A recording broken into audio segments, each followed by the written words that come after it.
Well, that's true. We can't stop. That's right. I can't anyway. All right, well, we'll go ahead and get started here. So can folks see my screen? I can. Cool, perfect. Yes, thank All you. right, so welcome everybody. Thanks so much for being here. Glad to see some people's faces. You know, despite this pandemic, it's great that we live in an age where we can do these kind of things. Thanks again for being here. Real quick before I let's see, how do I do this? Sorry, actually give me 1 second. Okay. So I'm going to go ahead and mute everybody, and we'll go through Zoom and event etiquette, just so we can make sure we're hearing everybody and everybody has a chance to participate. So I am going to mute everybody. So, okay. So, perfect. All right, and then I'll go ahead and share screen. So, so welcome again. So for some of y'all who may not know me, my name is Faisal Fazilat. I go by Faz, and I've been involved with the Coastal Commons Land Trust Organizing Committee. We've been around for about a year and a half now, which is really cool. I'm also the interim chair of the group. So yeah, so welcome to our event, Building Power for an Affordable Future in Santa Cruz. So yeah, again, as I mentioned, I'm Faz. So just a few things. I know some of y'all may have used Zoom before, but for those of you, or just in general, you know, we just want to go over some Zoom/event etiquette. So please mute yourself when you're not speaking so we can hear the speakers and those asking questions. We want to make sure that folks are using the chat sparingly and trying not to dominate the conversation. We also want to do step up, step back, right? If you're somebody who is speaking a lot or asking a lot of questions, we ask that you try to give, you know, kind of step back a little bit and try to give others the space to engage in the conversation. Of course, if you're not speaking a lot, we encourage you to speak up as well and get involved in the conversation and engage with us. If you have a question, I would recommend saving it for the Q&A section. So because we're going to have a section in the Q&A that's just dedicated to questions and answers. And then during the Q&A section, we're going to do a thing called Stack. So for some of y'all who may not know what Stack is, it's basically just a queue of people who wish to speak. You can add yourself to the queue by entering your name into the chat. If you're calling in today by phone, you can raise your hand by dialing *9. But again, we're going to save that for the Q&A section. So before we get started, you know, of course, we're a group that focuses on land and making land affordable for future generations, but we also want to recognize the land that we are sitting on, right? This is indigenous land. We want to recognize that. So the land on which we gather is the unceded territory of the Awaswa-speaking Yupi tribe. The Amamutsan tribal band, comprised of the descendants of indigenous people taken to Mission Santa Cruz and San Juan Bautista during Spanish colonization of the Central Coast, is today working hard to restore traditional stewardship practices on these lands and heal from historic trauma. So we did want to give that recognition before we start. So as I mentioned, or as some of y'all may know by now, right, we're the Coastal Commons Land Trust. We formed in 2019 as a group, you know, as a group of activists who are really thinking about a long-term vision for Santa Cruz and the future of affordable housing. Right, we live in a town where there's not a whole lot of protections for renters and tenants, but looking towards the long term, right, we want to live in a Santa Cruz where housing is truly affordable and it's community owned and it's community driven style affordable housing that can keep housing affordable for generations. And so when we came together, you know, we wanted to research a few different land trusts across the country, and from there we just kind of become a team. You know, we've kind of become more than a team, I would say. You know, we've kind of become a family over the last year and a half and working together towards creating a land trust. So we have been active for about a year and a half. We're a nonprofit organization, and I wouldn't say necessarily the first community land trust. There is another community land trust in Santa Cruz, but we're one of the first, I would say. And our mission is to stabilize and strengthen our diverse community by creating permanently affordable resident-controlled housing in community spaces. So we'll just go through an overview of CLTs. So CLTs are nonprofit organizations basically, and they develop and steward affordable housing, community gardens, civic buildings, you name it, all sorts of community spaces. Our focus is to really focus on the land aspect, because land in Santa Cruz is very expensive.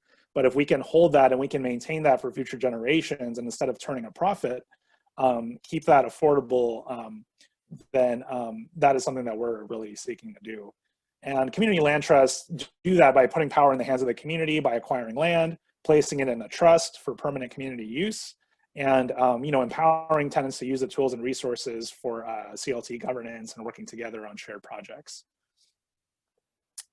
So you know what I just realized? Hold on, sorry here. I'm gonna share my screen again, and then I'm gonna do it with audio so you can hear the clip. So this is a video by Grounded Solutions, and it might explain land trusts in a potentially better lens. So.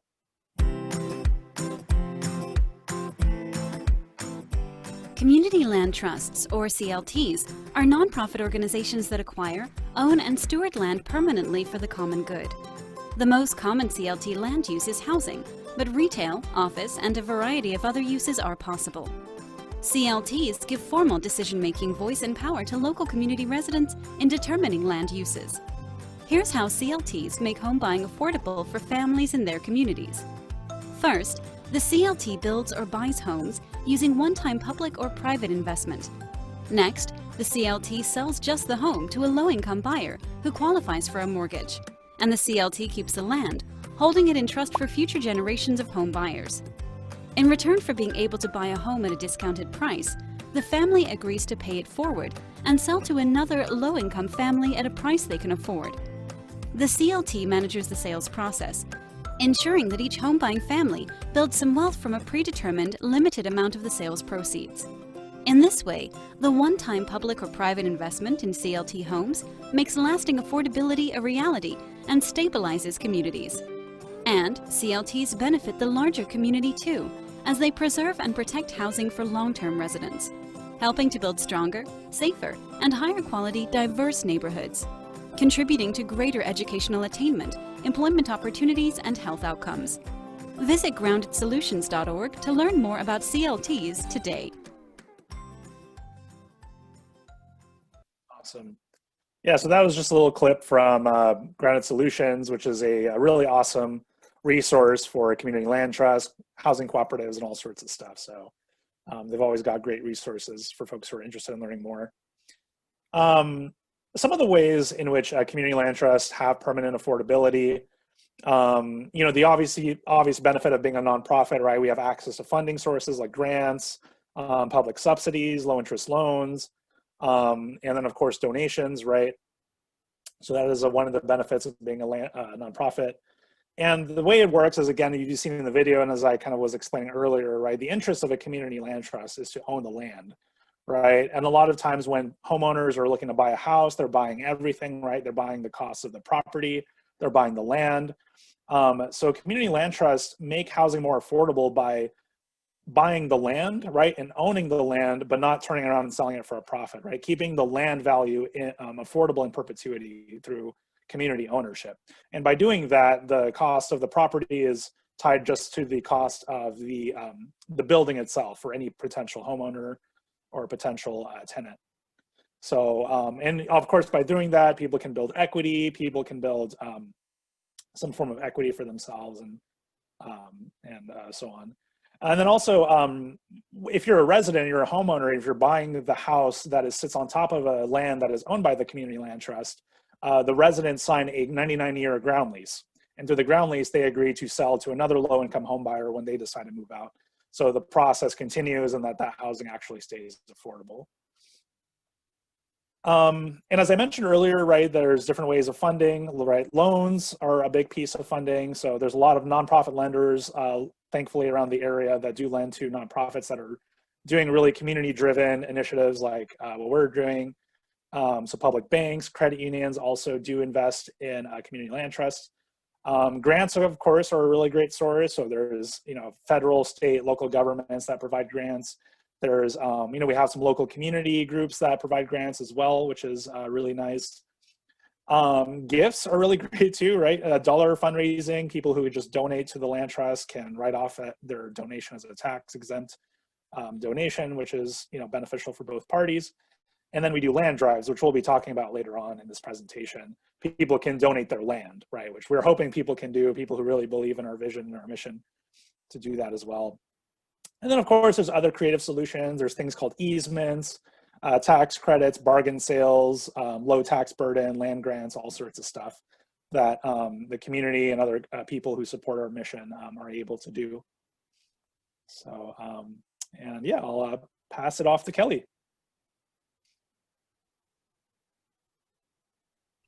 Okay. Hi, everybody. I'm Kelly. I'm also part of the organizing group for Coastal Commons Land Trust. So I'm going to kind of be talking about housing as the kind of intersections of political economy, housing, and housing as a human right. So this is something that's been pretty central to our mission. Personally, it wasn't until I moved to Santa Cruz that I really understood what that meant, that housing is a human right. So yes, like I said, this is pretty central to our mission. And so when housing is seen as a commodity or a financial asset, obviously the motivations behind housing is profit. So this kind of makes property values the center of politics, or how people see their housing, their community.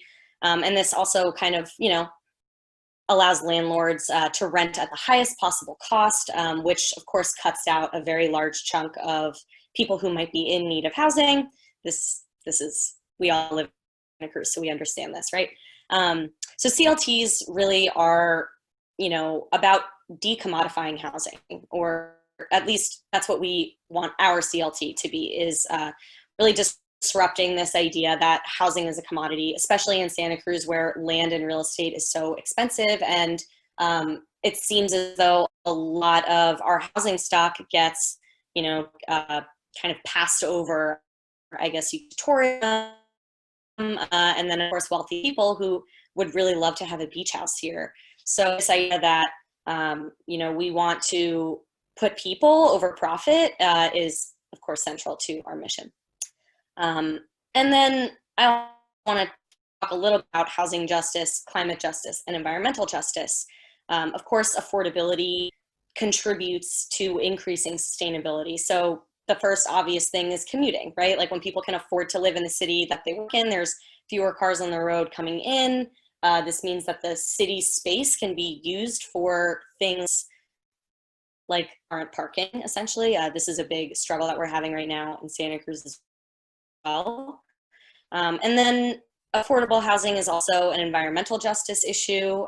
Low-income people are, of course, very, to environmental justice problems like pollution.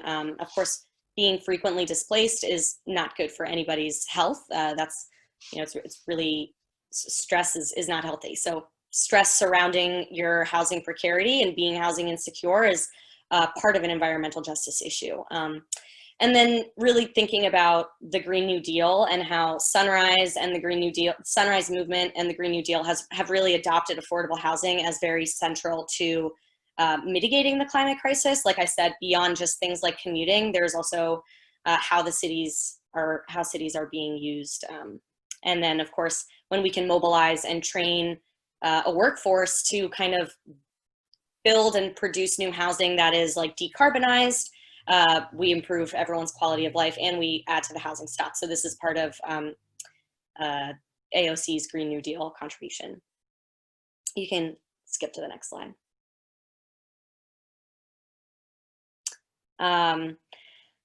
Also, permanence. Actually, this was on the last slide. Sorry. So when land is permanently placed in a trust, there are conditions that are stipulated about the resale. So this means that the land is taken off the speculative market. It's stewarded for community use. And so this means that it's not affected by changing political climates that might result in, giving permits to certain kinds of developers, and also like the changes in zoning. So essentially there's a permanence that CLTs kind of offer. And so while CLTs are in and of themselves an important model for ownership and control, the scale of their effectiveness is really is increased when it's situated within a kind of healthy housing ecosystem. And so part of this healthy housing ecosystem are these 3 pillars of affordability. And there has actually kind of been a push for including a 4th. Faz, if you want to just click one more. There's a little animation. Yeah, so the 3 Ps of affordability. 1 is protection for tenants and renters. So things like rent control, rent stabilization ordinances.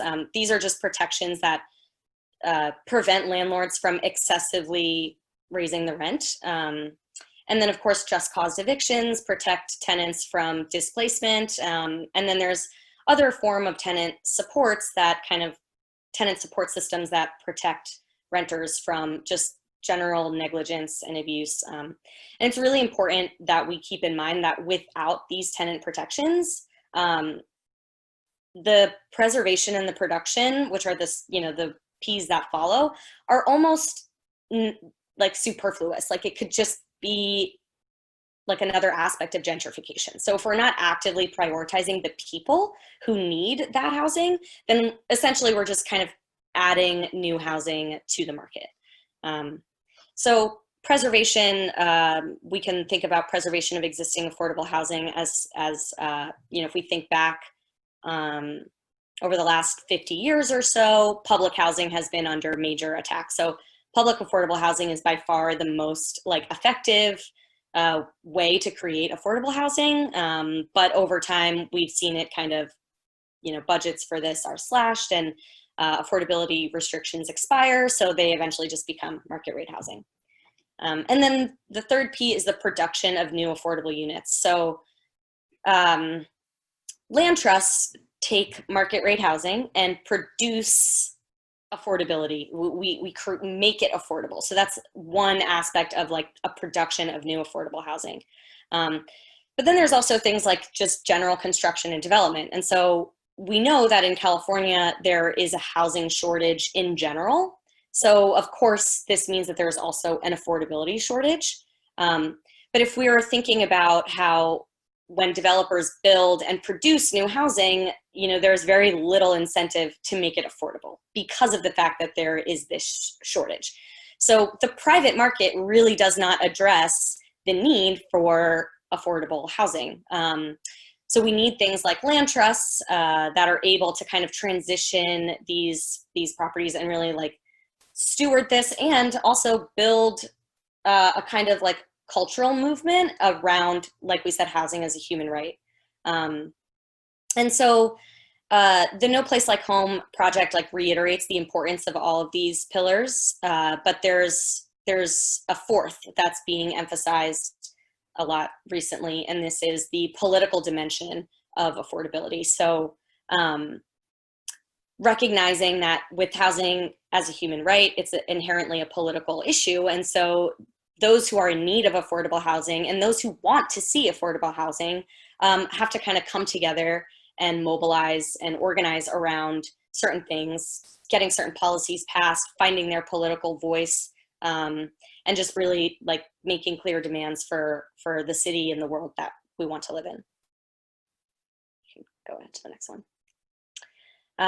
So I want to kind of touch on this idea of this healthy housing ecosystem.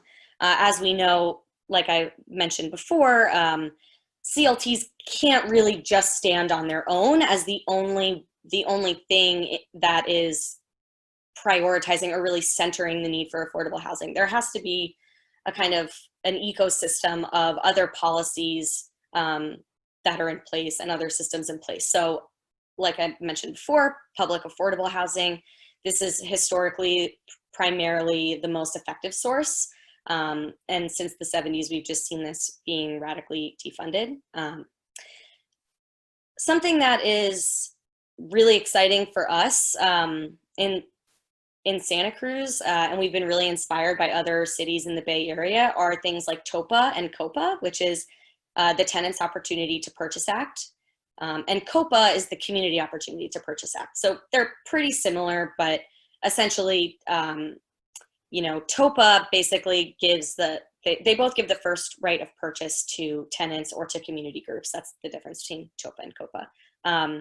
But essentially, it's like tenants get the right of first offer, right of first refusal, or the right to assign their tenants' rights to a qualified affordable housing organization. So think CCLT. That would be a very, just like kind of a given, and one of the ways that that a land trust can really help get power back, place affordable housing and place the power for affordable housing into the hands of tenants.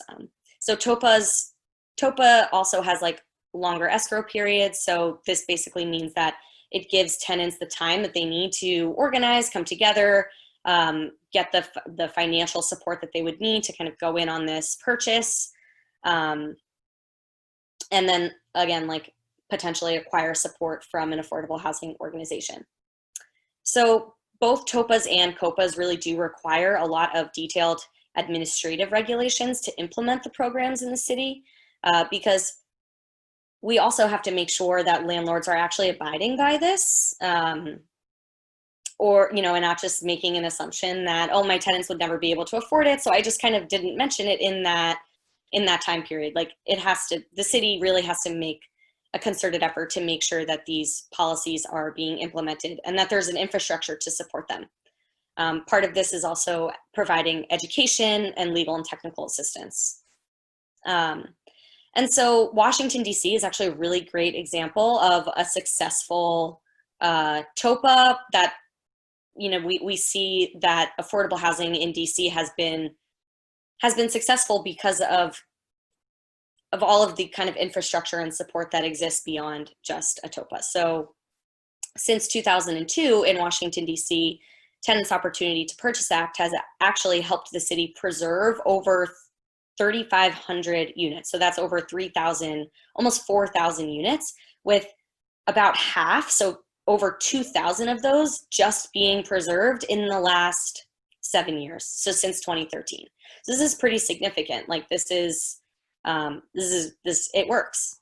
And of course, DC is able to fund this program by allocating money that they already have set aside in like their housing production trust fund. And so a lot of cities do have these housing trust funds, and they're supposed to go towards either preserving or producing new housing. And we do see that in Santa Cruz, but it's not as effective, I think. And then there's small sites programs. So most cities have what's called a small sites program. And this basically with TOPA and with COPA, a lot of the cities have said that we actually need to expand this program in order to help people acquire the properties that they need. So I'm going to now pass it over to Clayton, who's going to talk about our ownership models. Sure. Hi. Yeah. Thanks everybody for being here. So yeah, what I wanted to do is talk about exactly what it is we do when we are sort of living in a CCLT property, like if you're the resident there. As Kelly was talking about just a minute ago with the 3 Ps, our main point is to produce affordable housing out of regular housing that is currently market rate, or to preserve current affordable housing. But part of the thing we had to consider here is that different things are affordable to different people. So we want to be able to get involved in like different levels of housing, including things that are like smaller units, like single family homes, like in the video that Faz showed a little while ago. But also we want to be able to get involved with any kind of, larger units and stuff as well. So, and then we wanted to be able to keep them permanently and sustainably affordable for the people who live in them now and for the people who are going to live in them in the future. So we approach this task trying to balance these two things, investment and affordability. So on the one hand, we need people to be able to save up money, be able to get money back out when they leave, right? So they can sell it out when they leave and they get to keep, some of the money they've invested. But we always want the residents to, not be able to profit off of this. So we have to sort of also keep track of, okay, we can't just be in the business of getting people cheaper kind of starter homes that they can then resell at market rate, or that they can even rent out to other people unluckier tenants later. We have to be sort of in between these two things. And so what we ended up doing is we have a model that kind of scales differently in different units. So if you can advance a slide. So the first model is kind of the smallest unit, which is a single family home. And this is sort of the classic model that is how a CLT is usually defined, right? The CLT owns the land underneath the house. A low-income resident comes and buys the structure. The structure is cheaper because they're only buying, in Santa Cruz, the land is about 60% of the value. So they're buying about 40% of a house in some sense. So it's cheaper. They basically just live there as if they were a normal homeowner. They are in charge of their own maintenance. They control what they do with the house. They resell to another low-income resident when they leave. But this can get more complicated if we start to go into larger units. So if you click forward again. Thank you. So we were talking about other sort of models that sort of get more collectively ownership models as we get bigger. So the next one is if we have kind of a small multi-unit property, let's say like the apartment I'm in is 6 units on a lot. We kind of don't want each person to, it's hard to have each person own their own individual unit there. So what we wanted to do is say, okay, let's let the residents get together, form a cooperative group that will buy all of the properties on the land, and the CLT will maintain ownership of the land. So this cooperative, or the LAHC, will basically own all of the units on the land. They'll buy out residents. They'll make decisions on maintenance and stuff. They'll kind of come together maybe every month or so and like meet and control their own housing. And we kind of just, own the land and make sure that they can't resell at the end of whatever lease and say, okay, now it's market rate again. The whole point is we're trying to keep this affordable, and we do that by maintaining the land. And if you advance one more time, Faz, thank you. So the last thing we were thinking is we're also talking about, what about like really big picture models? We want to be able to get involved at whatever level the city and county can help us, get involved, which includes things like maybe even converting some of these motels that are having trouble staying afloat into affordable housing, or other kind of large like mini unit properties. And in this case, you can actually have a situation where maybe you don't have some people who can afford a down payment, right? All these other models still require the tenants to come together and pay a down payment and like get involved. But if you have like really low income people, sometimes you want to have them just be able to get in. And so the last model that we've been talking about is this gradual accumulation model, which is where we own the land and the structure, and the residents will just basically pay in rent every month, except part of that rent is going towards paying off a mortgage, right? We bought it for some price, we're paying a mortgage, they're paying the money, the tenants are paying that money through us to a bank or something, hopefully a low income rate or a low interest rate. So we want them to still be able to build up equity, right? That's a really important part of this process, is that they're not just paying us rent, but they're paying us rent, and we are going to make sure that they are building up some equity as they do so. So eventually they'll build up to the initial purchase price of their whole unit. And when they do, then they can stop paying the same amount of rent, right? The thing is paid off. They're now just paying for maintenance and admin and other stuff like that. So that's pretty much, so those are our 3 models that we're thinking. Is we have, wait, go back, I'm not quite done. So when the people leave in this last model, they'll basically get back some of the money that they paid in. So they get to be able to have a down payment on, say, a future home or something. Or they can stay in the unit as long as they want because it's now paid off, right? The whole point is to maintain this is both an affordable unit and that it can stay in the property of the people who live there as long as they want. And so that was a lot of, okay, now we can move on, I think. That was a lot of like really in the weeds details. Hopefully that wasn't too complicated there, and I'm happy to answer questions about this. I think that this is sort of one of the interesting things about what we're doing here, which is a little different than kind of the standard CLT, because we think it's important to not just reach people who can afford to pay a down payment on part of a home, right? People who can afford a 40% of a home, but also people at levels below that who can maybe only pay rent every month, but they still need to be able to build up that equity that they're currently not able to build up at all. So, you know, there are all these different models to just kind of help us have a place for people at different income levels. So the big picture of all of them is that residents have real ownership and get money back when they leave. So click, like homeowners do, right? So we have, they're like low-income homeowners who stay permanently in the community, but they pay affordable rates every month and they don't get to profit off the housing when they leave. So unlike homeowners, and more like, one more click one more time.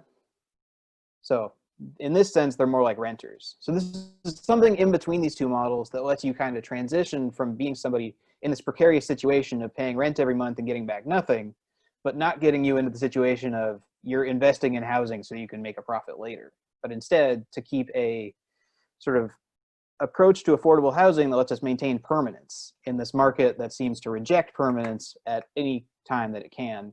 And this can be for having, you know, big property developers make a ton of money, or it can be for all of these, you know, single family home buyers who bought their houses in the 70s to make a ton of money. The problem kind of remains the same either way. We need to be sure that we understand how to keep something permanent, and this model, or these combinations of models, which, you know, we might use different things in different situations, can help us protect that. Okay, and now we're going to pass it on to some people from Oakland CLT who have done things like this in the past, and yeah, they will talk a little bit about what it was like running this program in Oakland. Yeah, so real quick, Jen, Steve, I can make you host, and then you can, do you have a presentation you wanted to share? Yeah, I was going to show a few slides.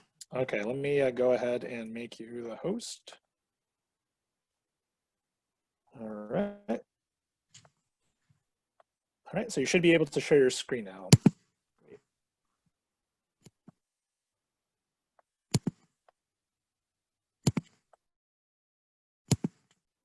You'll see that?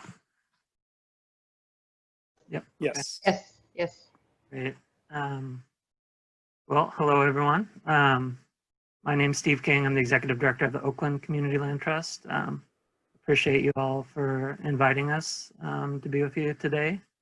My colleague Jen Collins is here with me too, so hopefully she'll jump in and correct the errors that I may have for you. But no, really excited to share some of our work with you.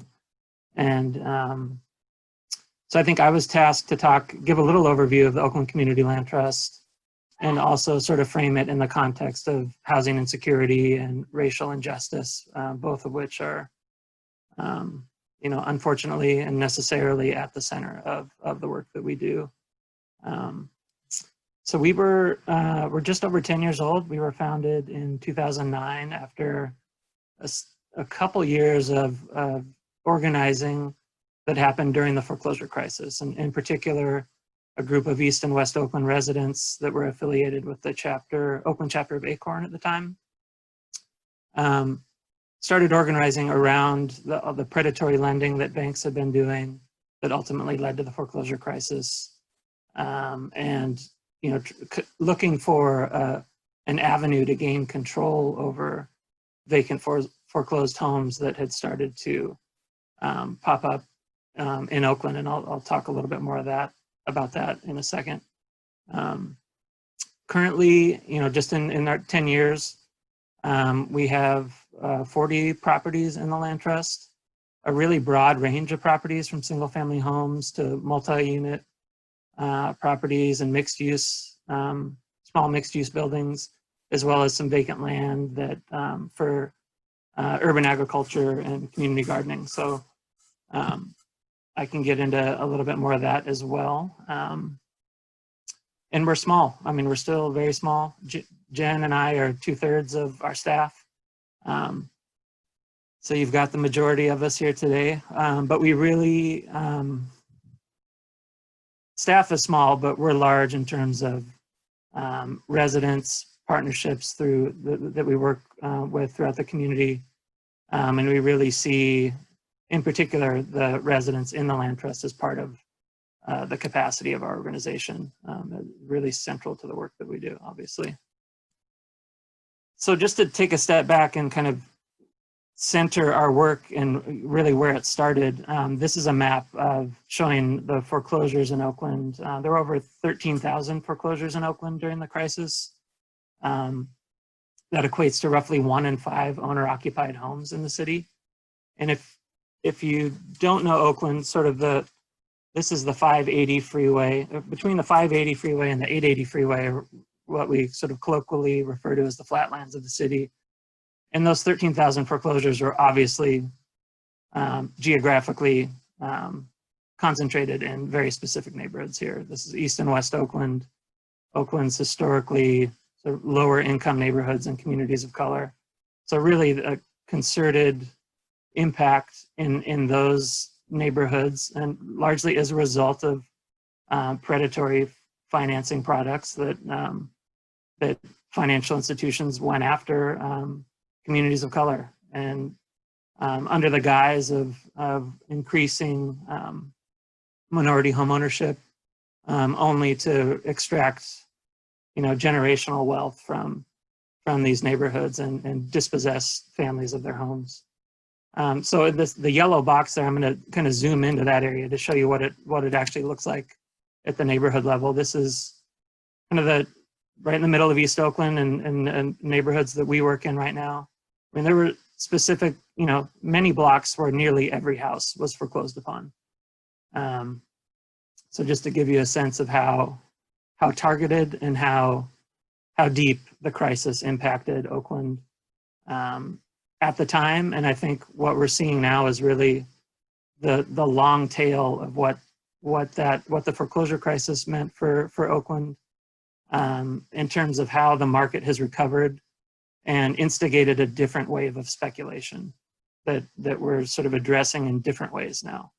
And so I can talk a little bit about that through some project examples. So this project is the first multi-unit project that OakCLT acquired, coming out of 4 or 5 years of acquiring vacant foreclosed homes. That was sort of our origin story. This, as the market changed and re-engaged and folks, tenants started being displaced, we sort of shifted our model to really think about how do we use the community land trust as a tool in different contexts and as a way to prevent displacement. And so this was a building, and 8 residential units, 4 commercial storefronts. The commercial storefronts all house these really impactful community serving organizations. And in middle of 2017, they received notice from the owner that the building was for sale.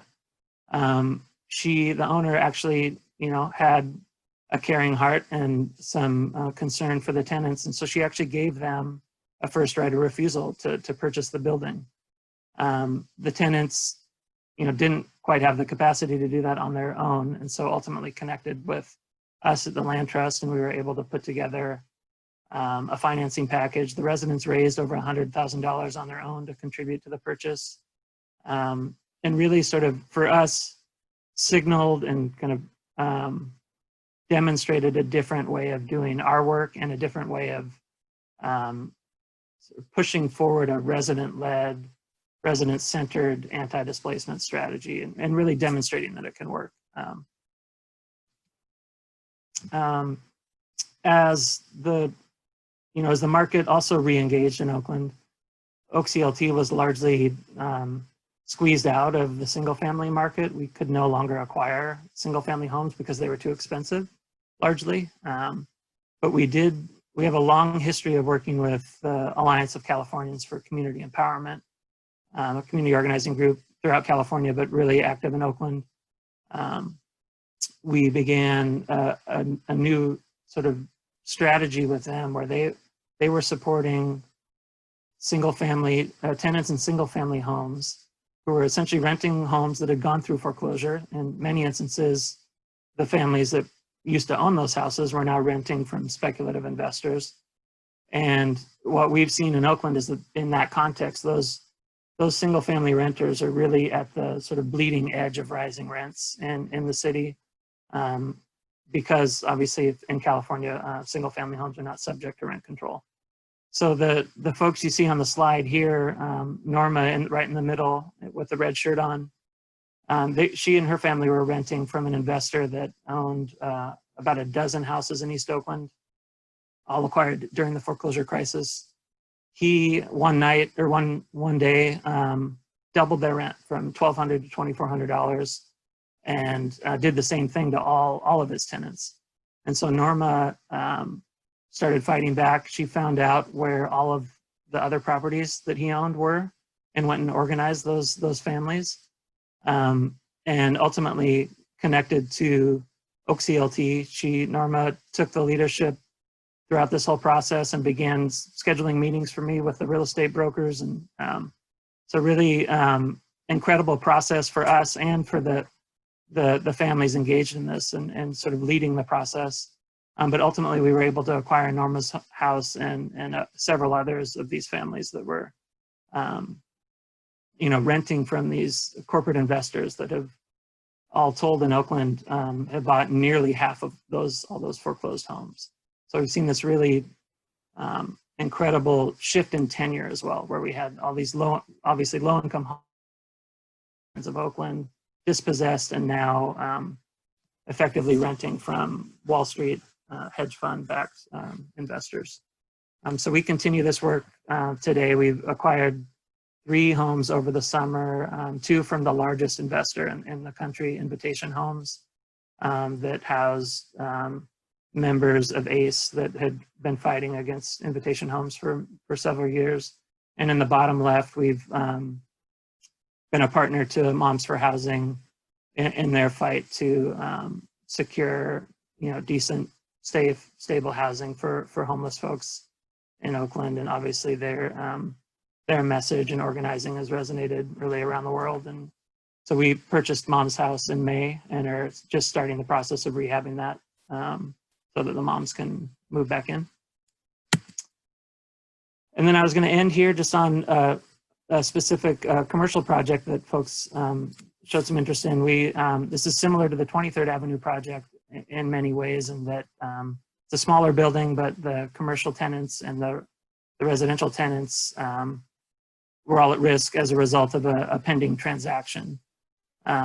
And Asta Muerte Coffee, that operates the ground floor, they're a commercial or a worker-owned cooperative. And they actually had written in a first right of refusal in their commercial lease with the owner. So they had a little window to exercise the potential purchase. Again, they didn't really have the capacity to do that. So they assigned that right to the land trust, and we were able to work really closely with Asta Muerte to raise nearly $600,000 from the community in terms of loans. We set up a private securities offering structure where the community could actually lend money to the land trust to purchase the building. And so we pulled that together in about 45 days and were able to stabilize the property and the two residential units upstairs. And with the goal, and in all these instances, with the goal of eventually transitioning ownership over to the residents, as you all explained in the overview ahead at the start. So I think that might be my last slide. This is just some of, always like to end with the folks that actually make up the land trust here. And I'll stop there. Awesome. Thank you so much, Steve. That was great. Really inspirational. Thank you. Great. Awesome. So yeah, I don't know if you, do you know how to make me a host? You go to participants. Yeah, I actually don't need it. I don't have slides, I'm sorry to say. I made a lot of PowerPoints this week for school and I just kind of ran out of steam. But I do have a lot to say. So if it's all right, I'll just jump in. 10 minutes-ish, is that what you said, Vaz? Yeah. 10 minutes? Okay. Yeah. So, so first of all, I just want to talk just for a second about why I love land trusts and where I live.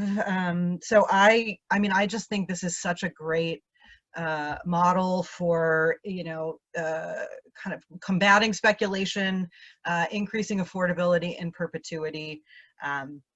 Just you know, it's just, and the community element. I mean, there's many things I could say, but you all are here, so you know, and you just heard a lot of the benefits.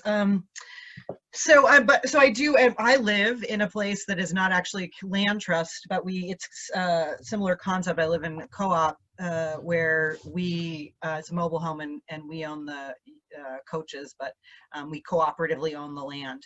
So when people say this can't be done in a place like Santa Cruz, it absolutely can. Granted that we started a long time ago when we weren't facing quite the speculative, hedge fund backed investment and rising land costs that we have now, but it can be done.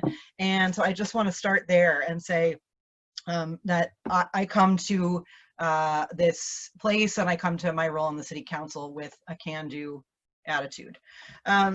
So that said, I'm going to talk a little bit about the challenges, because I want to help people kind of get a sense of where things are at the city, and what, because hopefully what this will do is provide some information and a basis on which we can start having more of a conversation about where the city could go, and really starting to put together an agenda and advocate at the city. Obviously, I mean, those of you who are working closely in this know that there's an increasing recognition of the productive role that community housing land trust can play in developing affordable housing, and that's been recognized. The state, I was pleased that the state legislature and the governor passed, and the governor signed SB 196, and there's some kind of acknowledgement of tax relief and other things that could help facilitate this work. So challenges the city. I guess, and I'm going to be really frank about this, and and just say it, and see if people want to talk about it. I'm happy to have the conversation or answer questions. But a major challenge that I see at the city is that our city leadership, primarily in the planning department and the economic development department, are almost singularly focused on the development of new high-density, high-end development projects. So, and there is a widespread insistence that housing production in and of itself is going to get us affordable housing. I fundamentally disagree with that. I just keep saying that the supply-demand curve does not bend, excuse me, sorry, I have to plug in here, does not bend towards affordability. And not in Santa Cruz, and not in the Bay Area, and increasingly not in a lot of places. So this is a real challenge. It's hard to get traction inside City Hall for pursuing this kind of a concept and these models, but the ways that the city can be involved, and the ways that the city we can get affordable housing are somewhat limited. But just in two categories, I would say, obviously the regulatory arena, and I'll talk about a little bit of those kind of inclusionary and other policies for a second, and then through incentive and subsidy. So I'm going to focus on the incentive subsidy side for the most part. But I will say we have, and I played a leadership role in getting the city to increase its inclusionary housing percentage. When I got on the council, it was 15%. And so for folks who may not know, I'll just say quickly, the inclusionary housing percentage is that percentage of units or in lieu fee to make up for those units not getting built that developers must either build or pay for when they are building market rate housing. Until pretty much the Dream In project, I want to say the most recent one that was approved but is now appealed at the Coastal Commission. I have not seen a single development that has even met that minimum standard of 15%. So there were all kinds of loopholes and ways that developers get out of it. They just say we can't make it pencil out, and okay, let's figure out how to help you out so you can make your 20, I'm told, I don't know, because they never show us any numbers, that up to 20% is sort of the expected rate of return for investors in these development projects. So all that said, I think one of the ways that the city could play a leadership role, can and should, and I hope to continue in my role on the council so I can advocate for this, is through the allocation of property. The city owns property. The city is dedicating some of that property, particularly in the downtown, for a few affordable housing projects. But we also have these smaller city surface lots. And we are told regularly, consistently, that they're not scalable to get, appropriately scalable for an affordable housing project, and that you need that scale, that economy of scale, which is the case for many, if you're looking at it purely from this, kind of driven by the perspective that they must be big, they must be dense, and we need to kind of maximize that. So but I say, rather than selling off as surplus, which is what we get. I mean, they propose that we sell off those lots as surplus because they're not suitable, they're not large enough, they're not configured the right way. Those are perfect spaces to actually dedicate. We could sell it to a land trust for $1, right?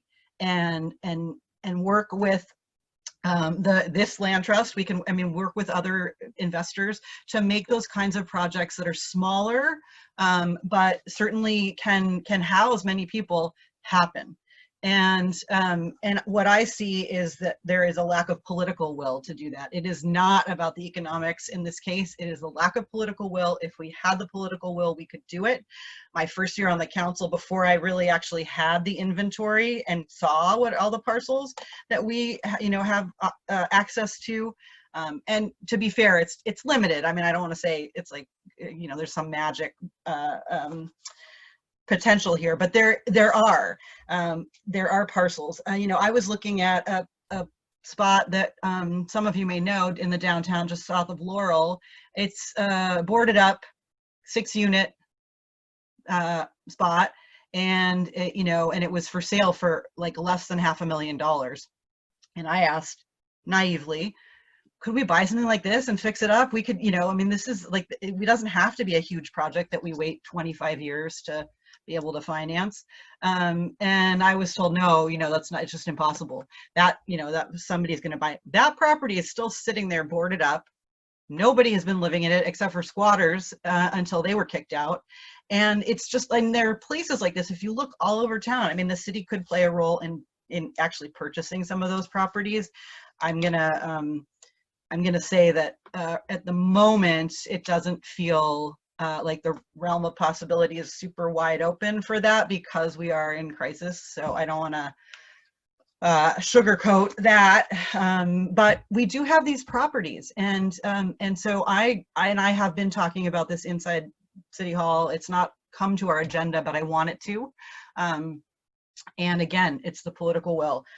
I think that so I have a couple other things that I wanted to say about the role that the city could play. I think the property is key. That's the #1 piece.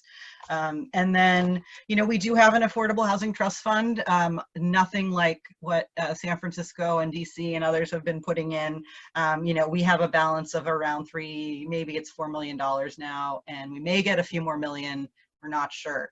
So it's limited, and it's been committed to multiple affordable housing projects that one of them we know will get built, but the rest are kind of like, we'll see. So there's not a lot of money there, but there could be more if we, well, there's a lot of things we could do. We could make developers pay more in lieu because they're not building the units. It could be a higher percentage for in lieu, and then we would have more money in that trust fund to help facilitate these kinds of projects. And we also could develop, specific programming, outreach and technical assistance through our economic development department. We have the capacity. That is a small but mighty team of people who know how to get things done. They are primarily focused on the kinds of projects that will gentrify our town. And while that is not their goal, that is the consequence. But I think if given, again, with political will and direction, they absolutely could play a productive role in helping us get these kinds of things started. So I think that wasn't quite 10 minutes, but I'm gonna leave it there. And I'd love to talk more about this stuff. I mean, so there's so many other tools that you guys mentioned, and those, investment zones and TOPAs and I would love to talk about all of those kind of facilitating mechanisms as well. You all know a lot more about that, and so I want to hear from you. And while I have the floor, Barbara, I have to say, my students are reading Jim's work for class this week. And yeah, I'm really excited. And Kelly, I didn't know you were an actress too, but I like your work too. So thanks everybody. And that's all I got. Awesome. Thank you so much, Sandy, for that context and just kind of really putting things into perspective, right? I mean, there's definitely potential in Santa Cruz. It's just a matter of, like you just said, right, the political will and that paradigm shift. So thanks so much for doing that. So we're going to go ahead and I know we've kind of given y'all a lot of information. I know it's a lot to take in, but we wanted to give folks kind of, about 20 minutes to just do questions and answers. I know that there was a question or two in the chat earlier, so this is our time to kind of go through that.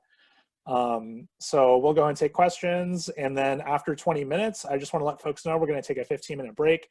3 hours is a long time to be sitting down, so after a Q&A, we'll be, you can keep your Zoom on, you can walk away for 15 minutes, or you can log off and log back on, but after 15 minutes, we're going to be doing a panel, and we really want folks to be there for that, because we'll be asking questions to kind of engage more with the folks who've been speaking today and their thoughts about how the stuff that's been happening relates to what we can do here in Santa Cruz. So the first question that we got earlier was from Darius. His question was, and folks can also unmute themselves too if they want to ask a question, or actually, sorry, no. We said we would drop names in the chat. So drop your name in the chat if you want to ask a question, and then we'll add you to the stack. So Darius's question was, should I drop off and do something? Oh, sorry, that was another one. So there was a question about the foreclosures, I believe. Steve, this is when you were presenting on the foreclosures in Oakland. Darius's question was, did the foreclosures actually go to trustee sale with owners losing their homes? Yeah, many thousands did. I did some research a while back that quantified the breakdown between trustee sales and short sales and other sort of outcomes. I can't remember the breakdown, but many homes were lost. It went all the way through foreclosure. Mm-hmm. Gotcha. Cool. Thank you. Abby? I have a question considering the climate of our city council, our current city council, what Sandy spoke about. It sounds like that would be the best situation if the city council was on our side of purchasing some of these places. But knowing that it's not at this point in time, we can still, because I'm new to this, we could still use community land trust for, we could still get it done through grants and other means, and gifts and so on. Did I understand that correctly? So that's just a question for whoever wants to answer that, because we don't have the city council on our side. Can you reiterate your question? Sorry. So your question was, do we qualify for grants? And yeah, like how does it work if we don't have city council on our side? Can we still proceed to? Yeah, I mean, we can't because the cost is so much higher if we can't get it through the current lands that we own as a city. So I'll let James answer that. So James is also on an organizing committee, but then Sandy, if you want to answer maybe the council side of that question, you can. So James, did you want to? Yeah, thanks for your question, Abby, and I think, and Sandy, so much for your insight and knowledge on the city situation. And basically, I think like cities are oftentimes really, really important partners with community land trusts because they do have access to land and other kinds of like resources like the development agency.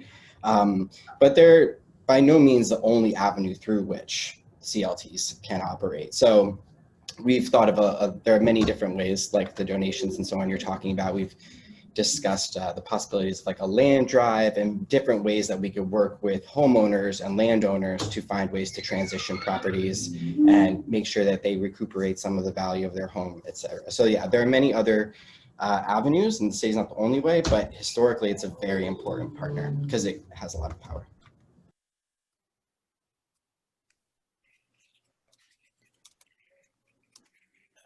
Just to jump in real quick on this, another point that I would want to make is that we do intend for our thing to be pretty robust against this. So we don't know necessarily how often we're going to have support from the city or the county or the state. Whenever we get that support, we can build up much faster. But we want to make an organization, and that's why we have all these different kind of complicated ownership models and stuff. We want to make an organization that can be robust in any of these situations. So if we're in an era where we don't get this kind of support from the city and county that we need to expand, then we're going to kind of bunker down and just like maintain the units we have and make sure that they stay affordable. And as soon as we get an opportunity to expand to some new things because we get access to some free land or some grants or any kind of, huge bonus thing that we don't necessarily rely on every month, then we can expand and get a better amount of housing for more people. Great, thank you. Sandy, go ahead. Well, I am just going to say I don't have much more to say about the city other than, we need the political will. We really don't have it. And so, that's a process, and it's an organizing process, and I'm in to move forward. Awesome. Thanks, y'all. Diana? Hi. I just want to understand the difference a little bit more about the large multi-unit properties, the gradual accumulation one, because that's like a lease to own type of model there. Just based on awareness on how the leased properties are, is there like a manager's unit required there?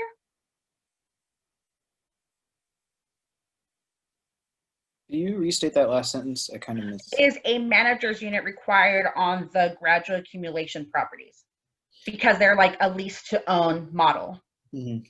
Yeah, I think we basically would be, I think at that level, since there's so many like units and stuff, that it's harder for them to run as every month they meet as like a group, like the LAHC model.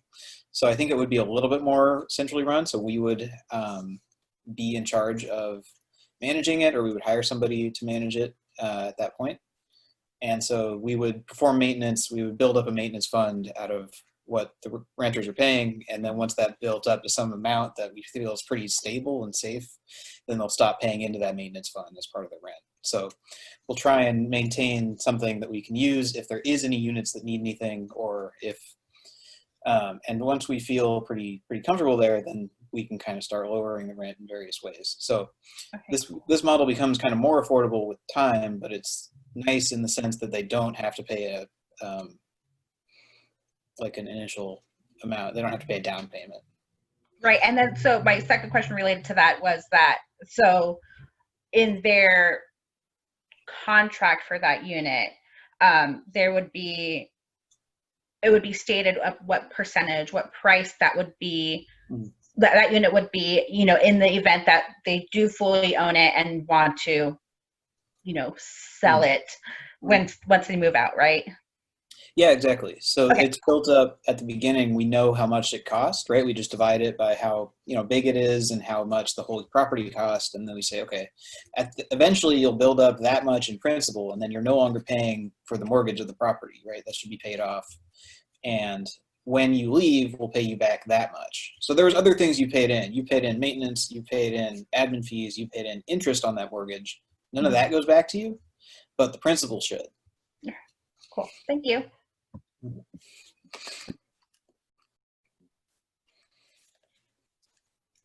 Awesome, thanks. And then we'll go to Beverly next. Hi. So the question I was asking is, first of all, do you have this? Does the Santa Cruz Land Trust that you're representing already have land and or properties? And I was asking Sandy if she knows about Cobb Building and where that stands as far as legality in terms of building code. There was something going on with international building code, which I don't know what ended up happening with it, but it's a very inexpensive way of building. It just requires a lot of community input. It's very labor intensive. So that could be a great option if there is land already. And should I stop asking questions? I'm wondering if you're also operating within the county as well. I would imagine there would be more land there available. Yeah, so I guess this question was for you, Sandy. I'll just start and say, I'm all I know is what I think Ellie put in the chat, that in terms of code and all of that, the state is gonna, was that you, Kelly, or was it Ellie? Somebody responded, sorry. So, the state code is gonna be updated to allow for this. And so in terms of activity at the city, nothing right now, but I'd be interested in talking more. And I sent you, Beverly, my information. Contact info. I think you have it, but there it is again. And I just want to answer kind of that question, is that currently our land trust, we do not have land holdings yet. We are building up to get there. So so all of those things, all of these ideas are great, and especially thinking about construction for Cobb and all that. So some of these things we just have to keep in our back pocket until we really get the opportunity to, realize them. So I think on Stack, we have Darius. It seems like you have a couple questions here. I'd ask that you kind of just maybe consolidate some of these questions. And then I think after Darius, we have Amber. And then we'll just continue on with Stack from there. I'm sorry. Yeah, I was just throwing them out as they entered my head. I missed the first few minutes. So I didn't know what the protocol for questions was, but let's see. My question is, why the reliance? Why do we look to city council for guidance or for assistance? They don't have money. We got a $10 million looming deficit from COVID. The focus should be on outside folks. I mean, outside donors, organizations, charitable organizations. I mean, as far as like even the Packard Foundation or one of those things, the organizations of that ilk. Has anybody looked at seeking that kind of level of access to those funds and so forth, and other alternative ways of fundraising or creative financing for acquiring the land? I'm just curious why the emphasis on looking towards to the city council for assistance, and what role would you perceive they even playing? That's one question.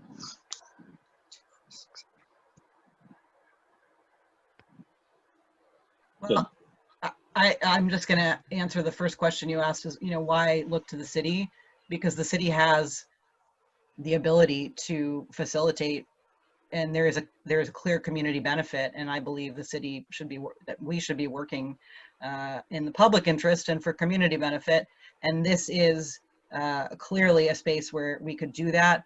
The rest, those properties that are getting, we're giving them away for a song for potentially a boutique hotel, for example. I don't think that's really so much in the public interest. So I think this is absolutely a great fit for the city to play a role. See, I've always thought the answer to affordable housing in the city of Santa Cruz is Live Oak. Yeah, so I would, you go with some really dilapidated housing, and Hey Darius, I think right now we have some other questions and we want to make sure we have time to get to them. Thanks. Okay. Thanks. yeah, I would like to just add also that we're not confined to just Santa Cruz City. We do want to be working in the county. We do want to be in Live Oak. We want to be, anywhere that we are able to serve the community and to make a difference. So there's that. That was someone's question. And then also the other thing that I would like to say is that we don't rely on the city. It's kind of, as James said, anytime there is support from the city, a land trust could be even more effective. I think Steve did a really nice job explaining that with how successful Oak CLT has been, that there's other things in place. Oak CLT is also fundraising and they're getting loans and they're, they don't rely on the city, but anytime there's support from the city that the city could step in, it's just part of that. Part of contributing to that success. So I guess Clayton, if you want to reiterate your point, and then we can move on to Amber on Stack. I just put it in the comment. Yeah, Amber, go ahead. Hi. I missed the first part of like the first 30 minutes, but I guess like my question is, so the root of it, like we're dealing with people like that are like property owners or companies or corporations or like people that like have a lot of money and are charging high rents. And I'm just like, I'm kind of like wondering like how do we look at the root of like what's going on and like how to address that. And like I know, and then I'm thinking of like other creative ways to like problem solve, like, and like what I like, just someone who doesn't know anything about this stuff, but know that like this affordable housing like would affect like houseless people and like all of my friends and everyone that I know in Santa Cruz. So like I would love to be a part of it in the ways that I can, but I'm just kind of curious, like I don't know. Yeah. Does that make sense? I don't know. That's my question. That was great. So Amber, if I'm understanding your question correctly, you're kind of saying that you did miss the beginning, but you're excited and curious about really how the land trust works because it would be pretty effective in our community. Is that your question? I'm curious about it. And I'm curious about like my role in like helping Santa Cruz have more affordable housing in general, but I'm also curious about like how to tackle the root of like we're getting charged like ridiculous prices, and I know that like we can't really, I don't know, we don't have a lot of how do we stop that?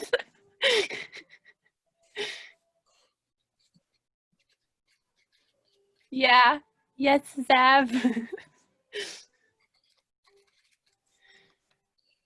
Well, so I can I can say, Amber, I appreciate your kind of coming into this with, a real interest and it is overwhelming and kind of, there's no one way to really address our affordability crisis.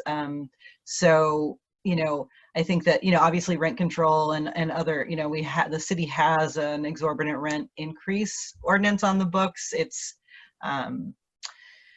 not, it's quite limited in its reach. But certainly there are ways to regulate rents, and that requires, regulatory change, and that can happen through local government, or it can happen through the voters. So that's one. I mean, that's the big one, really, to just get right to your answering your question. But I think that this idea of trying to find ways for people to build equity and get permanent affordability, so we're not constantly up against the market, is really a critical piece. Thank you. And I was just going to add one thing. I really appreciated your question, Amber. And if you missed the earlier presentation, an interesting part that you might want to check out is the discussion of the P's that are associated with affordable housing. And those are for like protection, preservation, and production. And I think your question is really getting at a fourth P, which sometimes gets less attention, but that's kind of like the politics. So the rent control that Sandy mentioned is part of the kind of protection, and a CLT can be like really important in the preservation and even production of new affordable housing. And it's also kind of part of a broader kind of political movement, and where kind of the people who want to see housing kind of decommodified and the people who really need housing can kind of coalesce around a certain kind of platform and kind of find their political voice and make their demands heard.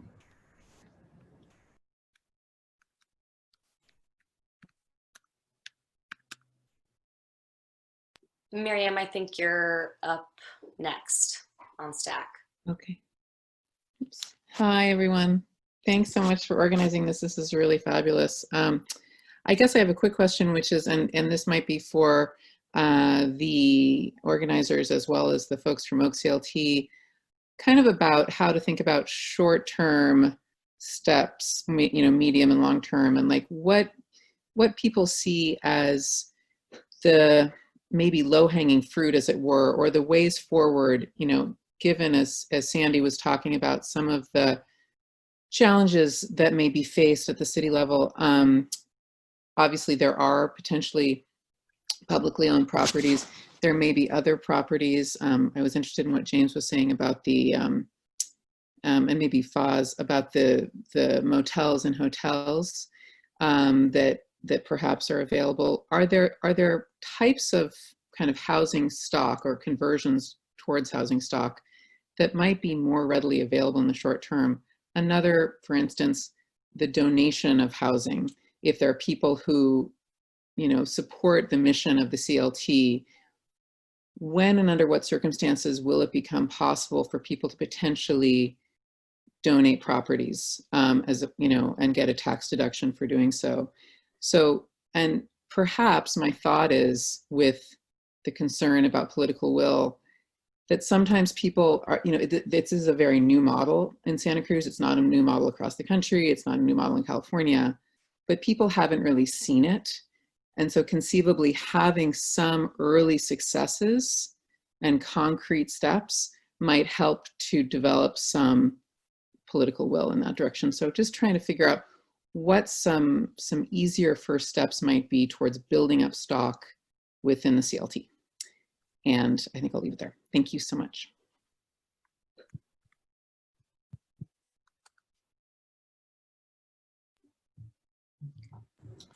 Thank you, Miriam, for that question.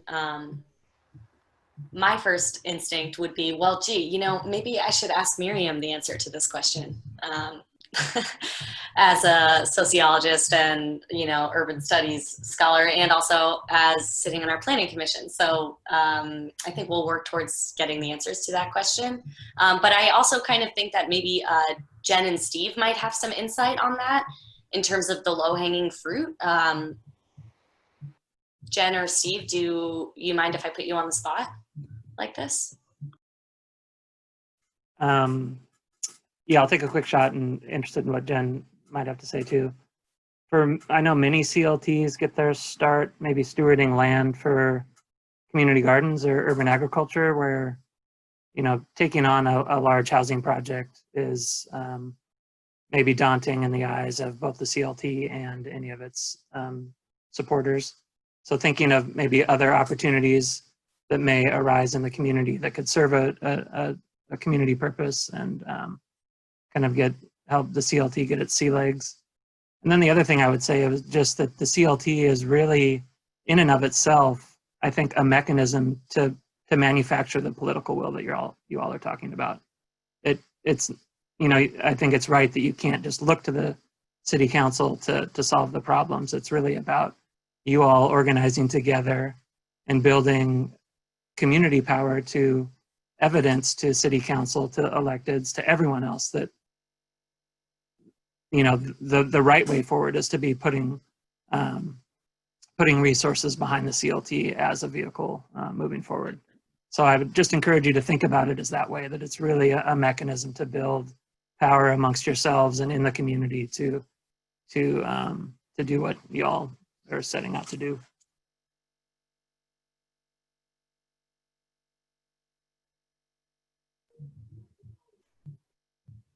I think James wanted to touch on this as well.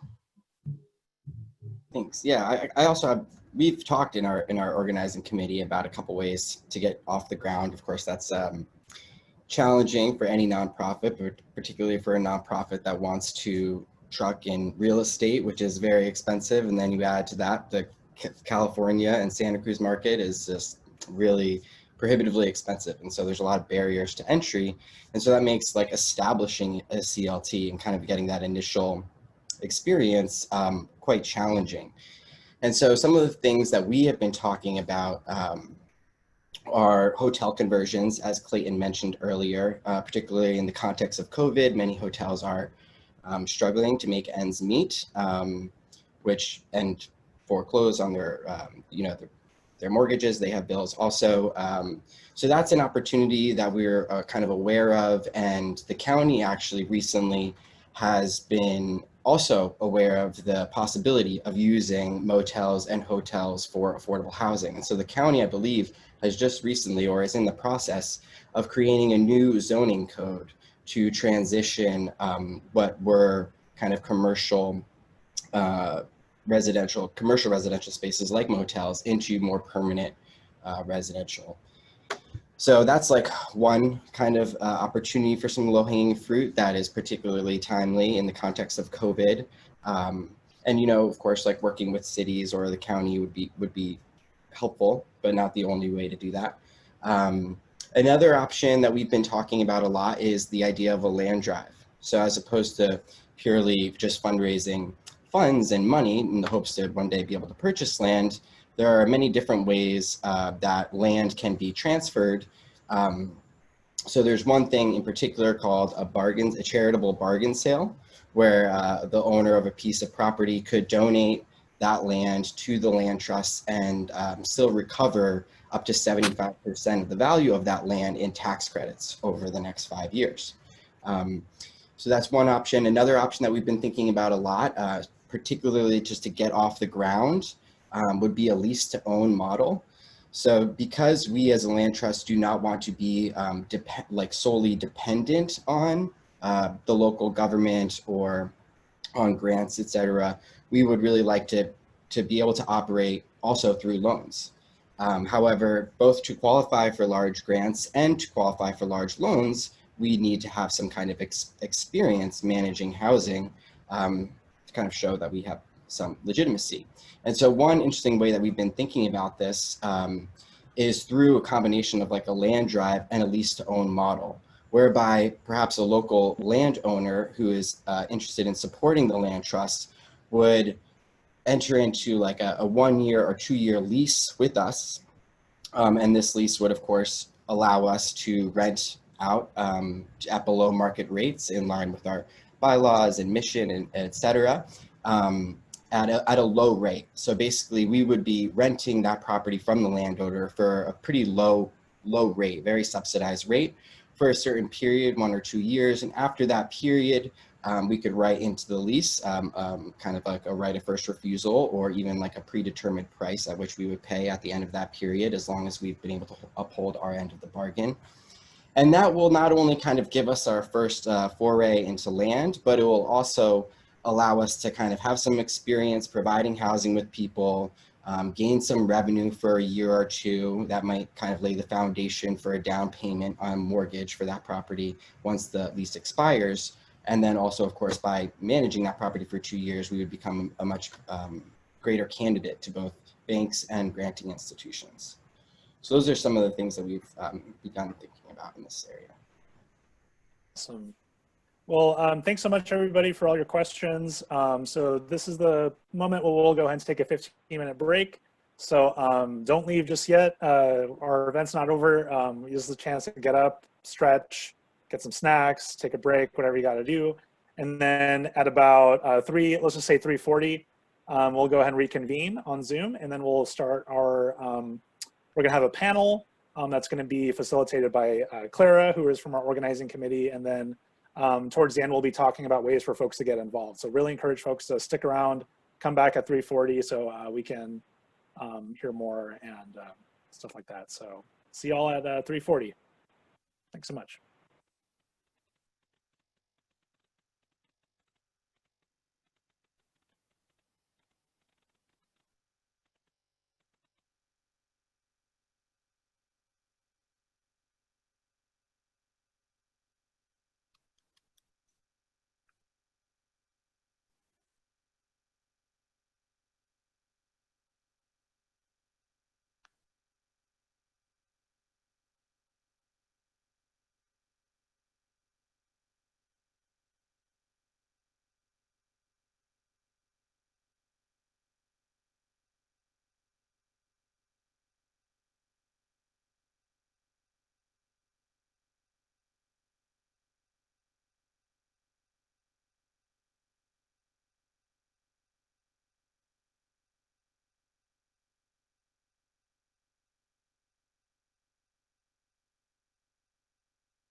Hey everyone, we're going to get started again in a minute or two. So if you have been keeping your camera off during the break and you want to turn it back on, by all means.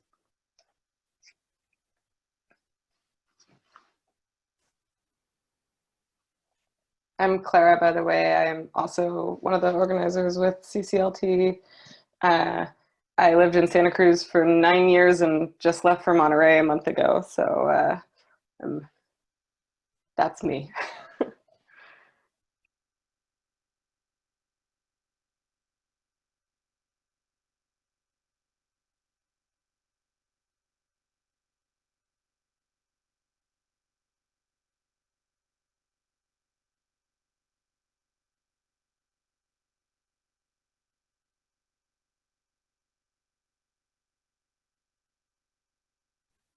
Okay, so we are calling this our Collaborative Visions panel, and we're talking to a bunch of organizers in Santa Cruz and elsewhere. So Jen and Steve from OCLT, who spoke earlier, will be there, but we're also talking to a bunch of other people. And rather than give them a big introduction, I'm gonna start by asking each of them to introduce themselves. So maybe Abby, you wanna start and then you can pass it to somebody, or I could pass it. Sure. My name is Abby Samuels. Usually my pronouns are on here, but for some reason they got moved to Abby Samuels. So it's she, her. I've been involved in many different organizations here in Santa Cruz, but mainly in the realm of working with people that are unhoused, living in the streets, and also YAR. ICE, I used to do food not bombs, but the area that I think I was picked to speak about, because I have a lot of experience on the ground, speaking, sometimes sleeping out with people that are unhoused, and also mutual aid with various groups, one of which is the DSA, a Democratic Socialist of America in Santa Cruz chapter. So we do a lot of mutual aid every Sunday for several years now. So that's my community organizing here in Santa Cruz, as well as some other things I won't even go into. Thanks for having me. Thank you for being here. Zab, how about you? Hi, everyone. My name is Zav. My pronouns are they and he. And I am the program coordinator with the organization Tenant Sanctuary. And what we do is provide tenants, regardless of income, immigration status, things like that, with information about their rights in California and in Santa Cruz. Primarily, we serve people in the city of Santa Cruz, but do get calls from folks living in the county or in the other cities in the county. Occasionally, we'll get a call from someone out of the county. We'll help them find a local organization that can help them. That's what my work is about generally in the capacity that I'm here in. And I'm here to talk about my experience talking with folks about the different issues they deal with as tenants in this county, mainly, and to talk about some thoughts that I have and hear about what other people think about the connections between folks knowing what their rights are and making sure that those rights are respected and they have decent homes to live in, and housing that's under the control of a land trust. Thank you. Julie, how about you go next? Hey everyone, I'm Julie. I use the pronouns she, her, hers. I'm currently a adjunct professor at the law school where I went, the City University of New York. And I'm about to relocate to the Santa Cruz area, which is how I was connected to you all.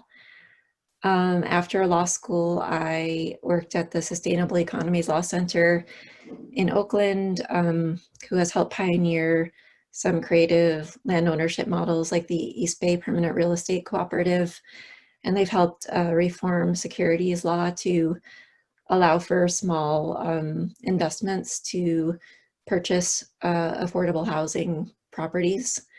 I also collaborated with the Bay Area Community Land Trust, specifically around senior housing issues or cooperative senior housing alternatives. And as a law student who was really fascinated with community land trusts, I reached out to Steve from the Oak CLT, and so I'm excited to be speaking on the same panel as him now. Most recently, I've written some articles about TOPA and COPA, as well as initiatives to convert vacant properties to affordable housing. So I'm really excited to share ideas with you all today. Thanks, Julie. And then Steve, I know you introduced yourself a little bit, but maybe you and Jen can do a quick re-intro. Maybe I'll just introduce Jen. Jen Collins, my colleague at the Oakland Community Land Trust. Take it away. Hi, my name is Jen Collins. I'm the Operations and Stewardship Manager at Oak CLT, and I'm also in Oakland. I'm a homeowner through Oak CLT as well. So that's how I got involved. Thanks. Hey. Well, it's great to have you all here today. And the sort of purpose of this is to get a sense of how we can work together and where our work intersects. So the sort of first question we wanted to ask you all as people who have been organizing around these issues for years is, what kind of organizing challenges have you run into as part of your work? I'm sorry, really quick, everybody, before we begin these questions, I just want to say that you can put questions in the chat. Unlike stack, we're just going to ask that you put the questions in the stack, and then, I'm sorry, in the chat, and then we'll field them during Q&A. Thanks for that, Kelly. So yes, now we'll go to this question. What organizing challenges have you run into as part of your work?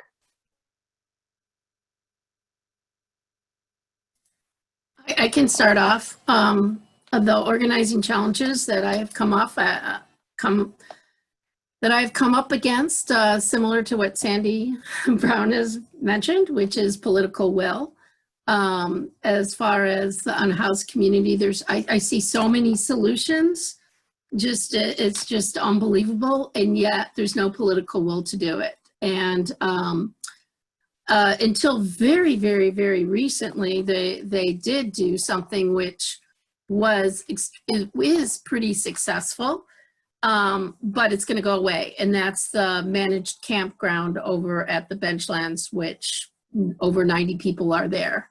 And there's hardly been any issues with very low barrier. So that, I think the political will was there for a moment because their backs were against the wall, knowing the laws, and they had to move people from one place and they had to move them there. But that's going away on October 31st. So, and there's no other place to go. So this is the things that I've run against as far as trying to house people that are unhoused, because it's just a juggling thing that no one's really getting housed.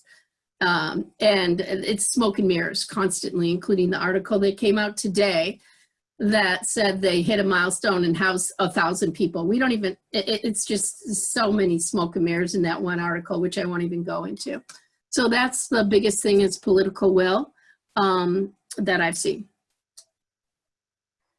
So why don't we go to you next? Love to hear how the organizing challenges you faced in tenants' rights. All right, I'm called to the floor here. Yeah, thanks for the question.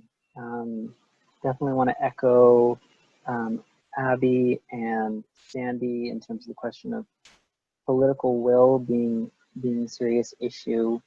In thinking about this, I think I can break it down into maybe 3 areas. One, I think that, yes, there is a lack of political will and political interest, I think, among elected officials and bureaucrats, unelected city officials, and county officials, to really deal with like the root causes of what is making it so that poor and working people in the community here don't have access to safe, dignified, affordable, reasonable housing. I think that there is not a whole lot of time spent challenging assumptions around those questions, and also the vast majority of the interest, I think, in those areas of people with power seem to be more thinking about the challenges that homeowners and other landowners face.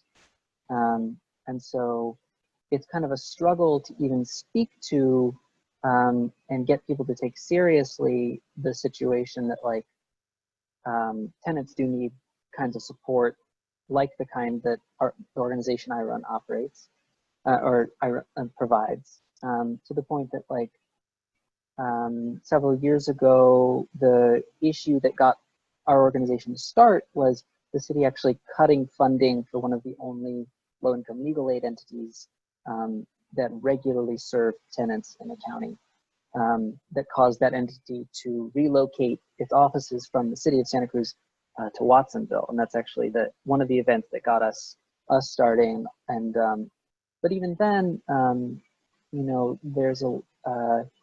there's lack of familiarity, there are perceptions of suspicion that we encounter, from city officials at times, difficulty securing funding. So I would say that there's that aspect of it, that local government priorities are not really directed towards tenants.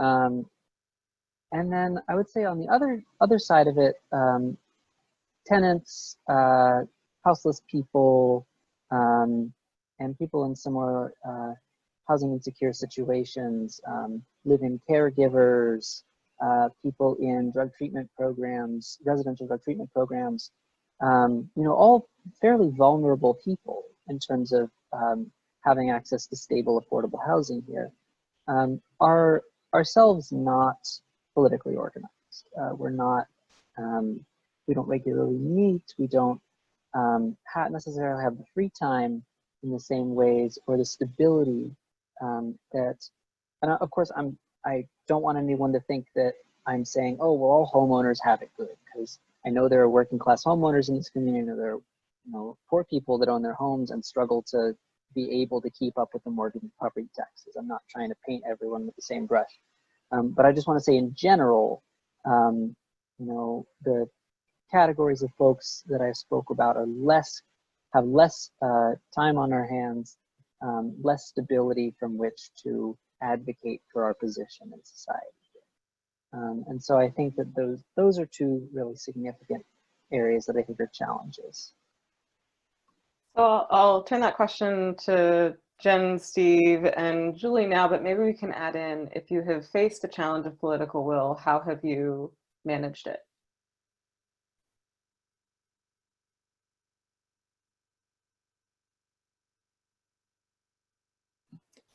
I'll jump in. I don't really work in the field right now, but from a policy perspective, the opposition to these policies such as TOPA is very strong. And in the city of Richmond, in the East Bay, TOPA was defeated even before it was introduced. Stop TOPA is an alliance that's formed and has a website now of property owners and who propagate the idea that there are no benefits to tenants for a TOPA bill. They have messages like, you have to pay for the property, but you won't be able to build equity. What's the point? And so I think, one of our challenges is learning from both challenges and successes from other jurisdictions that have tried, and Berkeley got funding from the San Francisco Foundation to have focus groups, including with tenants, that can really document that many tenants believe that they care more about having a stable home than building equity, and to kind of counter some of these myths that are being propagated. So I'll leave it at that. Jen, anything to add? Okay, so we'll move to the next question. I can add just really quickly. Sure. I think that one of the root, we're talking about political will, funding. I would say all of these places where gates are Like those are all barriers, right? And I think fundamentally that kind of comes into a place of what it means for especially communities of color and for poor people to have ownership and control, right? There is a tremendous amount of opposition to that, whether that is a subconscious fear or an active blocking. And so I think that is part of why we encounter these barriers in our work and why organizing is just so important and crucial to what we do. I would like to add one additional thing that is so obvious that I think is important to not forget. One of the biggest issues in the city of Santa Cruz is not just political will, but the whole idea of their houses over people, profit over people. And that stops any potentiality of wanting anyone who, for example, the area that I'm most familiar with is people that are living in their RVs, people that are living in their on the street. People don't want them anywhere near their neighborhood because they believe, because they don't want it to bring down the profit of their house. So this is resonated, which adds on to the political will, having no political will. So the thing that I've always been trying to figure out is how to educate people that that people are more important over profit, especially when you're just struggling to survive. And that's the one point I think it is important to not forget what's going on in Santa Cruz and probably most places all around the country. Yeah, super appreciate that addition, Abby. It's very true. So the next question I wanted to ask each of you is what opportunities you see for CCLT, for Coastal Commons Land Trust, our organization, to support your mission, and how you maybe envision yourself or your organization supporting the work that we do.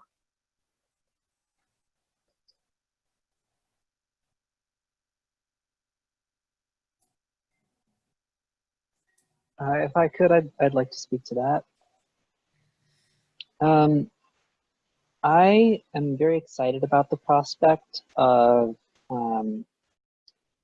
more people who are in positions of tenancy having more control over the homes that they live in.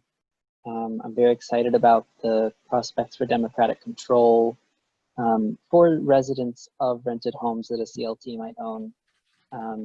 And I think that one of the biggest issues that I see in my work in talking with folks who are having issues in their rented homes is largely the pretty vast power imbalance when you think about the possibility of being evicted. I speak with a lot of people. I explain what their rights are. I tell them, your landlord cannot do this. This is against the law. And they are very afraid. People understand, I think rightly so, that the law is not always sufficient to protect you. Even if you have rights, you have to assert them and you have to be able to do so. And so I think that more living situations where people don't have to be as afraid of asserting their right to like a home that's in decent repair, to be able to tell their landlord to stop endlessly texting or calling them, that they, don't really need to have constant contact, that they'd like to just enjoy their home quietly, and not be afraid that they're going to get evicted or the rent's going to go up. I think the possibility of producing situations more like that is really exciting for me, and I want to see CCLT thrive because of that. Specifically in how Tenant Sanctuary can support, I think that there are possibilities that we can collaborate in identifying situations where, maybe a landlord owns a building, but they're really not capable monetarily of keeping up a decent reasonable condition. And maybe, there's a situation where the CCLT could purchase that building from the landlord for a reasonable price, and make sure that the tenants that were previously under that landlord, would have a safer home to live in. I think there's exciting possibilities there.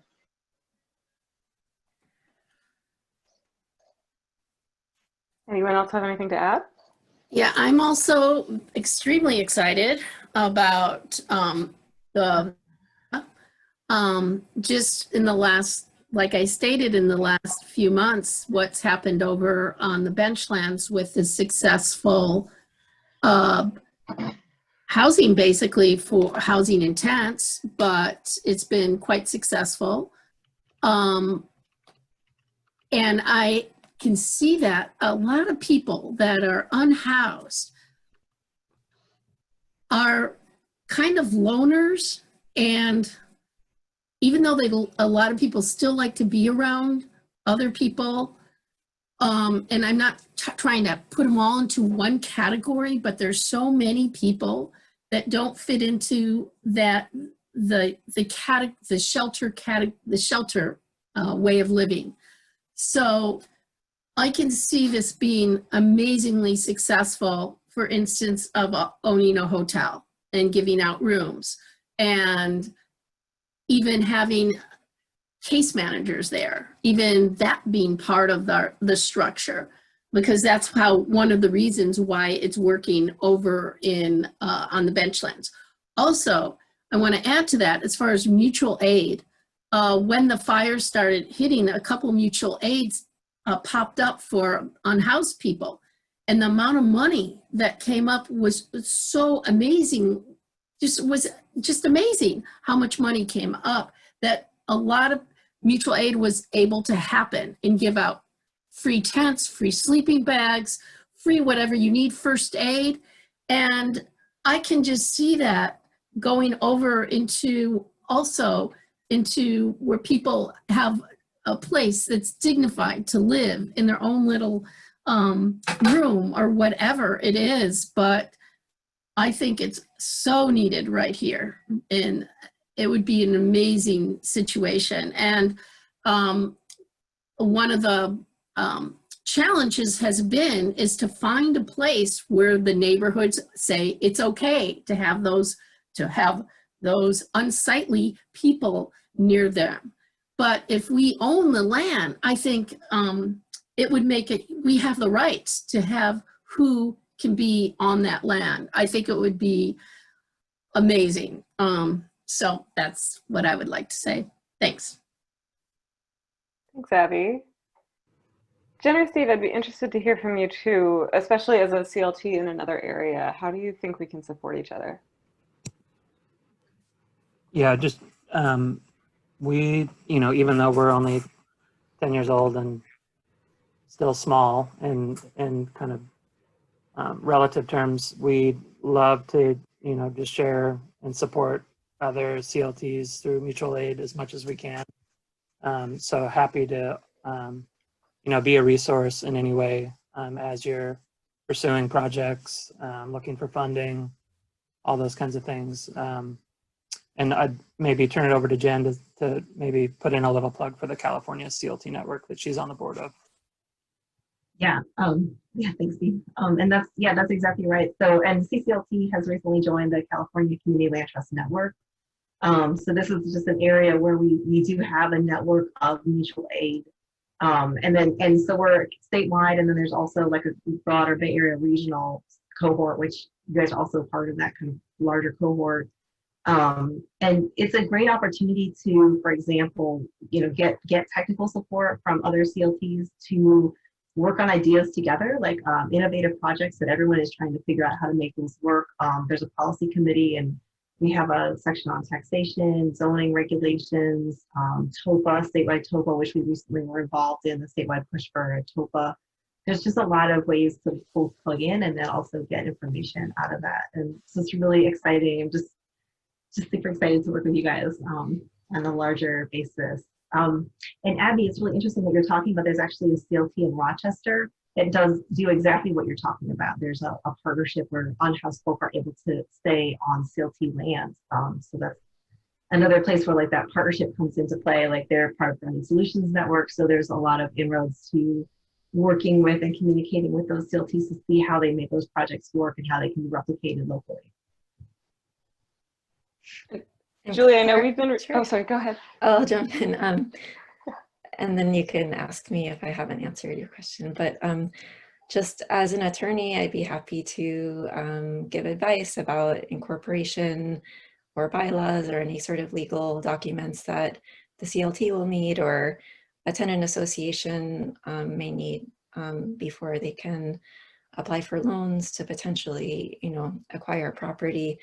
And then, through my research, just thinking about some possibilities that you might want to consider, like the establishment of a land bank, which is sometimes used as an intermediary to repurpose city-owned land to affordable housing, or and I'd love to just learn from you all as well, since I haven't been in California for the past few years, and just there was an executive order that I wrote about, N0619, which is an initiative to take state-owned property and lease it to cities and counties for the purpose of affordable housing, that, at the least we could learn from in implementing these ideas on a more local level.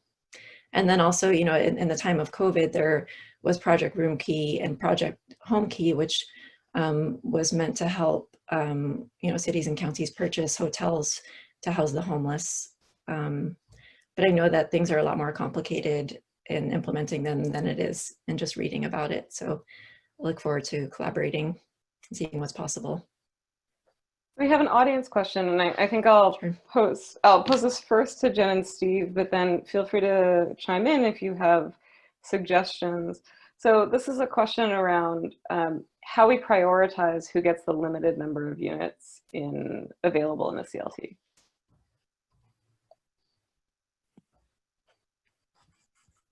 Well, good question. So much of our work is resident-led preservation, and so we're often working with tenants in occupied buildings, either single-family homes or multi-unit buildings. So in many instances, we're working in situations where the tenants have effectively picked themselves, right? They've organized themselves, or worked with our partners at ACE, Alliance of Californians for Community Empowerment, to get organized and craft a plan for potential preservation of their properties through the land trust. I don't know, Jen, do you want to talk maybe about just how, when there's a sale, how that happens? Well, so I would say and just to sort of add on to that, so it also depends a little bit on the project and the funding. So in some cases, if it has municipal funding, that funding source will actually, there will be regulations, so a regulatory agreement associated with that funding, and it will basically lay out exactly how the selection process needs to happen and exactly who gets priority, right? So it depends a little bit, like on your funding source, but you have to qualify. So for our home buying process, we had to go through a process of both getting, credit, both credit check, and then there's credit remediation that was a partnership with Operation Hope locally. We were able to go through their credit program, you qualify for a mortgage. We have to be low income. So in our case, we were a little under the low income, but we made it work out. It's like an income range. So, and again, it depends a little bit on the project and what the project can support, but generally speaking, we wouldn't go above 80% AMI. So that's sort of our upper limit. So anywhere between, 30, 40, 30 is a little tricky for some places, but some you can go as low as 30 to 40%, 50%, up to 80% area median income. And so yes, there's the qualification process, and it's outside of that, there's not, fair housing law really determines that you have to be pretty much, people qualify, then there's either a lottery or it's first come, first serve. You can't do a lot besides that. Thank you. And so we have a question for Julie from the audience too. There seems to be a lot of overlap between the Stop TOPA Coalition and the No on M campaign. What are ways what are things that we can do to counter the narratives that come out of organizations like that or organizing like that, especially when there's so much money being poured into propagating these myths? Do you have experience with creative solutions like this?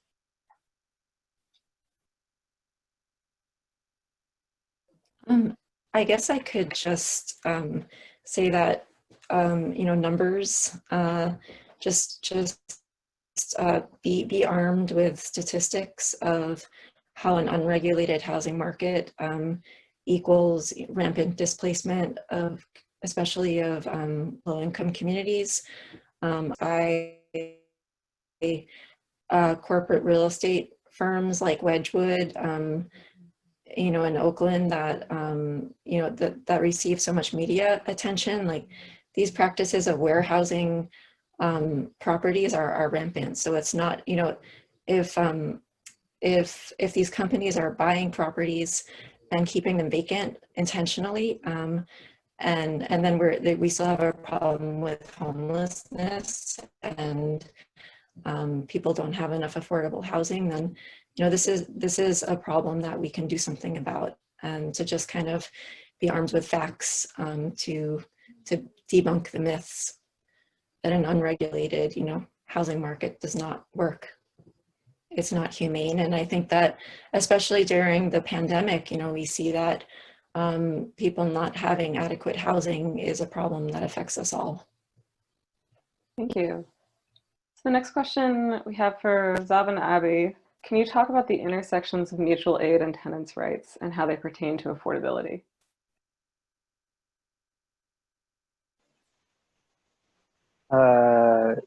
Would you like to go, Abby, or would you like me to start? You go ahead, Zav. Okay.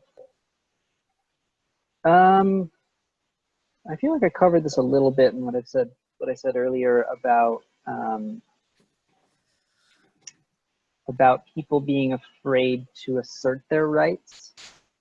But I guess I can expand on. I think I can maybe expand on that a little. There is such a lack of readily available, affordably priced housing in good condition in the community here, that I think people are very afraid of asserting their rights, because they are afraid they will be evicted, or that they'll somehow lose their home. I don't, and just to clarify again, I'm not saying that people's landlords are like looking over their shoulder at every moment. I mean, some are, but like, and going like, I can't wait to evict this person for, telling me the toilet won't flush. Like, I'm not saying that. But I definitely speak to people who, I talk to them about the situation they're in, and they say thank you, and then they don't do anything, to address the situation they're in, because if things go badly, if the goodwill that they have with their landlord is burnt up on them saying, hey, I really need you to fix this, and maybe they take a more forceful direct step, like sending a strongly worded legal language letter, or maybe they even take their landlord to court. There is such a lack of options of alternative places for people that they won't take that basic step, even if they're actually in like fairly severe danger. For example, with long-term health problems that can be caused by really severe mold infestations. Mold is a really common issue here, and people won't take steps around it because they're afraid of not being able to find another home. And so I think more widely available, I think that things like CLTs, anything that produces more widely available, low cost, decent condition housing, actually is something that can function to support tenants' rights, because people know that, if things really go south, they may have another option and they won't end up on the streets. Thanks, Zav, for going first, because I had no idea what I was going to say, and I did see this question before, and as you were speaking, things started coming to me, and I think when I look at mutual aid, is very, very dear to my heart. But what's mind blowing, well, is that all of a sudden people on the streets start getting cared for. They start having the amount of shame that is put, that self-shaming, and then the shame that comes from the police constantly moving people along, cars driving by, throwing things out the window at people, you know, just on and on and on about the shame and the shame. And when they start seeing that people come out and give them things, give them a lot of things. Like every Sunday we go out with a group from the Democratic Socialist America in Santa Cruz, and we go and give out tons of things, food, first aid, handy wipes. You wouldn't believe that's the biggest thing, is just handy wipes. So the thing is that having a place that to call your own, and especially the tents that we've given out, that's like a little house to them. They can almost lock their door in a sense, close up so they have privacy. It gives them a little more dignity. So going from there to a CLT is just, would be so, it would change people's lives. And I so wish that happen on all levels. People that are poor, people that are houseless, people that that are, you know, that can't afford to live in Santa Cruz, and that are working in Santa Cruz especially. So yeah, I'm very excited to see how we can work together. And I kind of want to jump off this one for Jen and Steve. I know you have talked about how resident focused and resident managed the model that you use is. Do you see residents engaging in mutual aid within the properties that you rent out?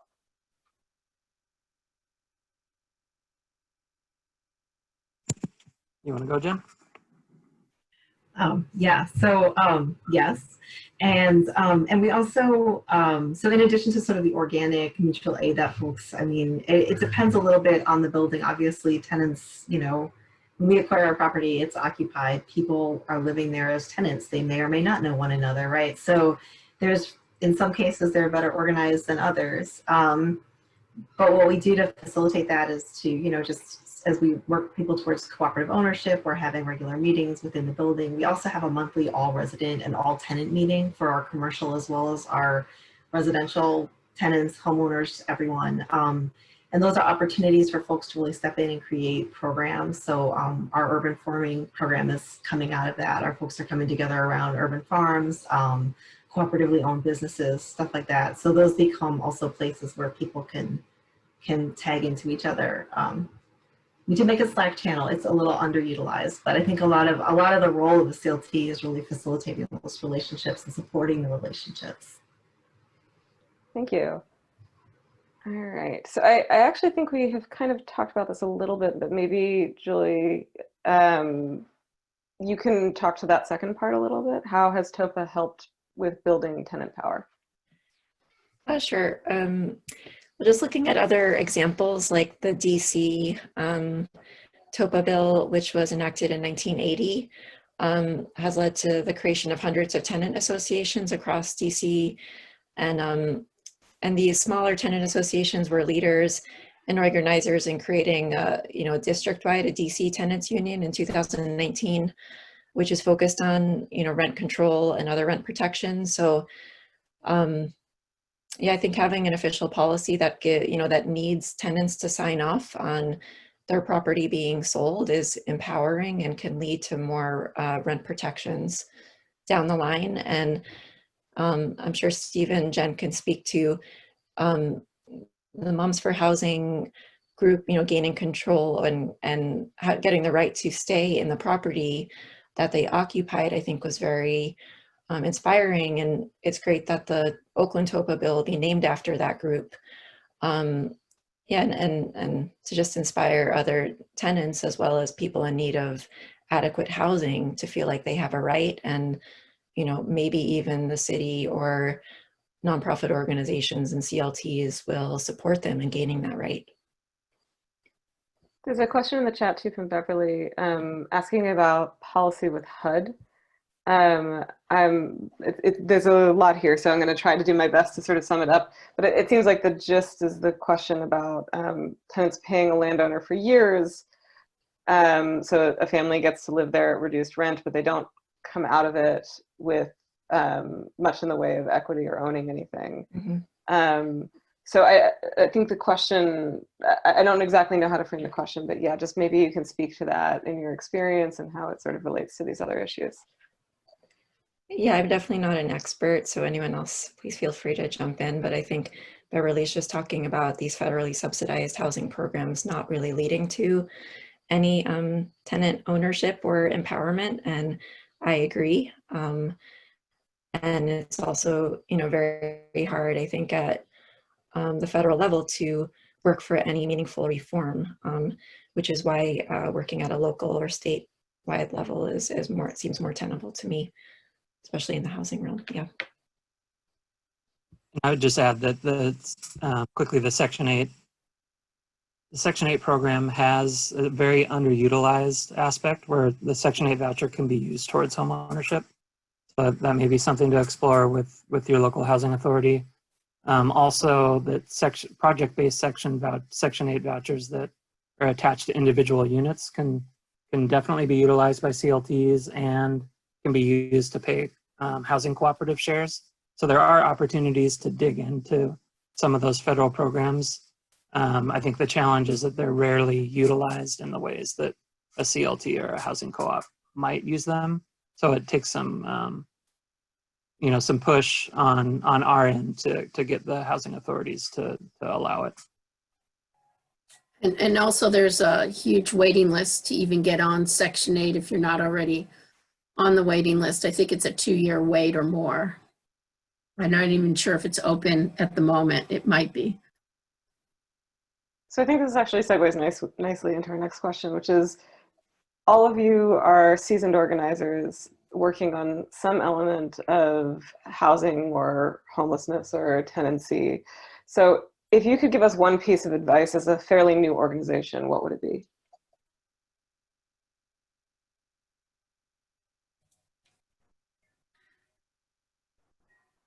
Be patient, don't give up. And even when, like, I just started another organization that started about 6 weeks ago, and I don't have patience. I want it to, more people to be involved. But I think it just be patient and be persistent, and hopefully more and more people will show up as time goes on.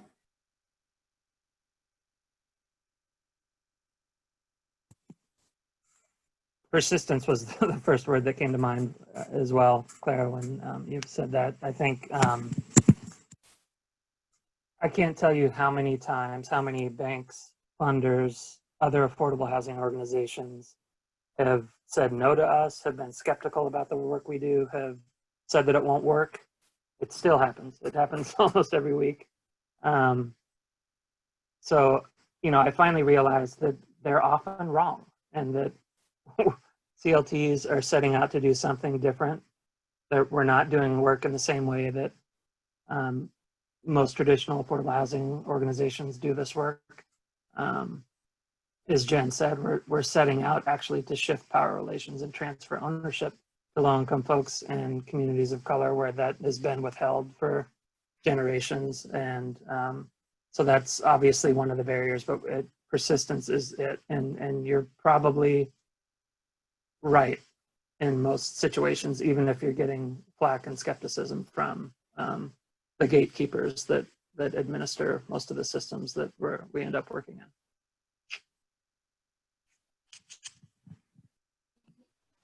I would just say reach out to ask for help from neighboring cities, jurisdictions. Berkeley has a really comprehensive study about tenant opportunity to purchase acts, which include a lot of details about the DC TOPA bill, as well as the San Francisco Community Opportunity to Purchase Act. And so just, you know, learn from your neighbors as you're doing. I've moved around a lot between the East and West Coast, and, you know, New York, for example, it's easier to establish limited equity housing co-ops than California. So if something seems especially challenging, then just look for other models and ask, you know, why not do it like they're doing?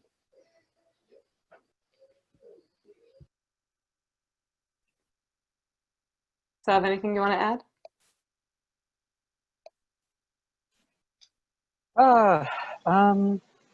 Yeah, similar points about persistence and patience for sure. I would say especially being patient with each other as co-organizers, and not expecting people to understand what you're trying to get at the first time, and taking time to develop relationships with each other is really important for the long-term success of your work and organizational cohesion. So yeah, I would say I've learned some bad lessons about that, and I want to encourage that.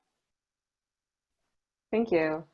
So we have another audience question for Oak CLT. Many of the CCLT organizers aren't employees, we're organizers essentially volunteering. What did your transition from volunteers to a sort of employee-based organization look like?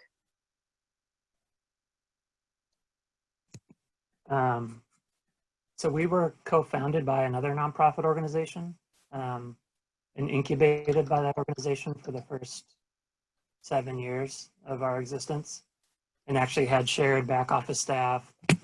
I was actually employed by the incubating organization at that time. So that was a huge, almost unimaginable to think of Oak CLT getting off the ground without the support of that incubating organization. So that I didn't become an actual employee of Oak CLT, I think, until 2000, probably about 7 years in. There had been a previous executive director that was an employee of the incubating organization. So it's been a bit of a long haul. Yeah, so a slow transition. We're still only 2.5 FTE, 3 people. Most CLTs are very small. So we're small but mighty, and like I said, we do so much through partnerships and with our residents. So I don't think size in this instance, you know, comparing Oak CLT to another affordable housing organization, we're doing the work differently and not trying to replicate the existing model. So yeah, I'll stop there. Maybe Jen has something to add. Yeah, I can add just a couple things. Thinking also about the California Community Land Trust Network, because even though many of us are staff at the member organizations, we're in the process of transitioning from all volunteer, essentially, or in-kind labor to actually having staff. And one thing I would say is that it's as long as you need to think about your operating funds. You need to be familiar enough with employment law, for example. You wouldn't be able to be contract labor at this point. But as long as it's not really actually as hard as you might think to set up. You can do, like, Gusto is a very affordable payroll service, for example. They'll handle your HR for you. You can really set it up so that it's pretty streamlined. And as long as you've budgeted your operating funds and you sort of know the baseline to start with, like a part-time employee, it's very doable. Yes, I would say that, and I guess, like, my advice for the new organization would be, partly because this is what I do, set your books up, right? Like, think about how you structure everything, get your system set up so that you can easily onboard, so you're not trying to catch up with your record keeping, right? Even if you're small, that's a great opportunity to be extremely organized and to think about how you manage everything so that it's less of a lift. I think frequently organizers are involved, we get so involved in the work, it's hard to backtrack and take care of those sort of housekeeping items. So I would say just keep up with them, and it makes it a lot easier. Well, thank you to all our panelists. We got a little bit behind before, so I think we need to stop there. Sorry if we didn't get to your question. But yes, thank you so much for being here, and we look forward to continuing to work with you. I'm gonna turn things over to Fez now. Awesome. Are you? Yeah, I'm making you the host. Okay, cool. So. All right. Well, yeah, thanks again to all the panelists. Thank you so much for being here and taking the time to be part of this event. And thank you, Clara, for facilitating. Thank you. Really appreciate that too. You did a great job. So we're going to kind of wrap it all up, right? I know we talked a lot about the things we're doing. We've talked about how the work that people are doing in all aspects of housing justice, homelessness, right? How all of that kind of ties into the work that we are doing locally. Now it's kind of like our opportunity to kind of show you all like what are some ways that you all can get involved in the movement. You know, a community land trust is only as strong as the community, right? It's only as strong as you all, you know, participating and getting involved. So I'll be talking about some of the ways that, yeah, some of y'all can help support our efforts, get involved in our efforts. So the first thing is, of course, volunteering, right? We don't have any staff, as we mentioned earlier, right? We're all volunteers. We're all just people in the community that are really just trying to put something together, right? So, you know, there's opportunities for people to volunteer, get involved, join the organizing committee. You know, we have a core group of about 10 people who are, you know, kind of steering the ship, and we could always use more, of course. These are just kind of some ideas of some potential roles people can play. We could definitely use help with grants, writing loans, also research. I know there's some people who are really good at that. People who are really good in, you know, kind of building relationships. You know, if you have relationships with city or county staff, council members, you know, those kind of relationships are really helpful for us, you know, building those relationships. Graphic designers, you know, there's definitely always room for that. We're looking for people who are really good with website design, you know, webmasters. You know, as we've said before, you know, we've been trying to work on ordinances and legislation to like a TOPA, for example, right, which is something we talked about. So people who want to help us move forward legislation, right, of course, within the capacity that we can do that as a C3. Social media organizers, people to help us post on social media, get more people to like our page, stuff like that. And then, of course, like events like this, right? When we're doing a teach-in, when we're doing, you know, community events, and we're trying to engage people, you know, we could definitely use more help coordinating this event. I will just say there was about, you know, Kelly and Clara were some of the kind of the core people spearheading this event. So I want to give a huge shout out to them. You know, but getting more people involved, right? When we can get more people and build our capacity, we can do even more great stuff like this. And of course, build our base at the same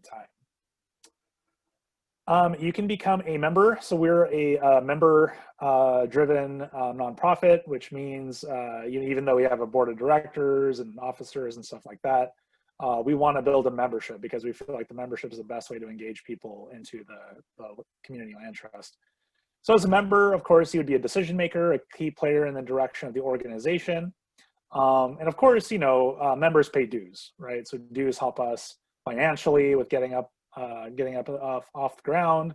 And of course, our membership builds our strength in numbers. So when we're trying to advocate for something, we're trying to do something, whether it be mutual aid, policy, whatever it may be, fundraising, right? The more we have in numbers, the better.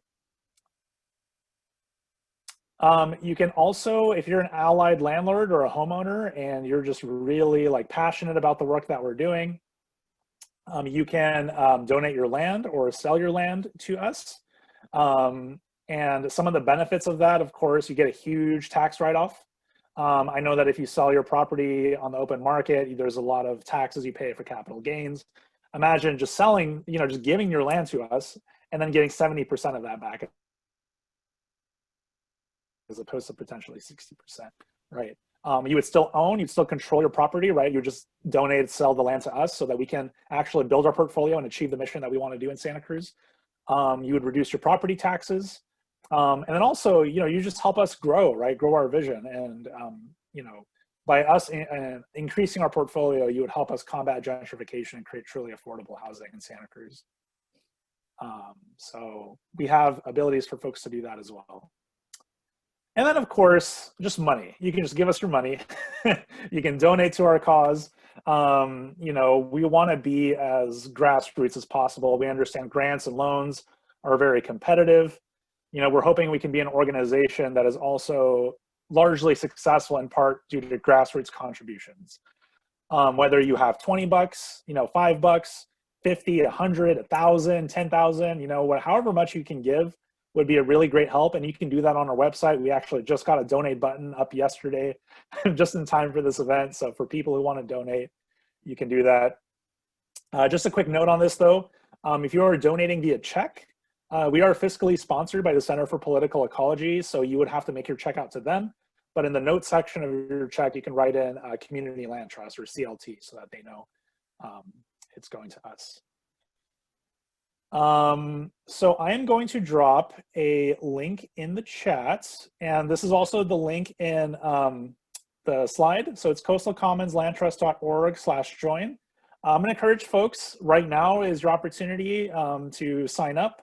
Go to our website, sign up for our page, get subscribe to our email list if you just want to get updates. But also if you want to become a member, volunteer, donate, all those other stuff, you can do that. Or donate land, you can do all of that stuff on that link. So I'm going to drop the link in the chat, and folks can take the time right now to fill that out. In the meantime, I wanted to just, you know, if folks have any questions, put your name in the chat about ways to get involved, ways you can help, and ways you can support. So drop your name in the chat if you want to speak. And in the meantime, folks can click on the link and fill it out right now if they want to. So yeah, any if you want to be added to questions or you want to be added to the stack, just make sure you drop your name in the chat.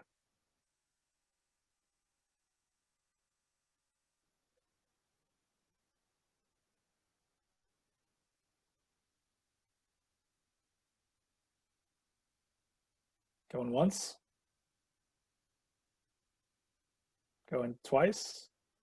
Oh, I think we have. Great. Nina.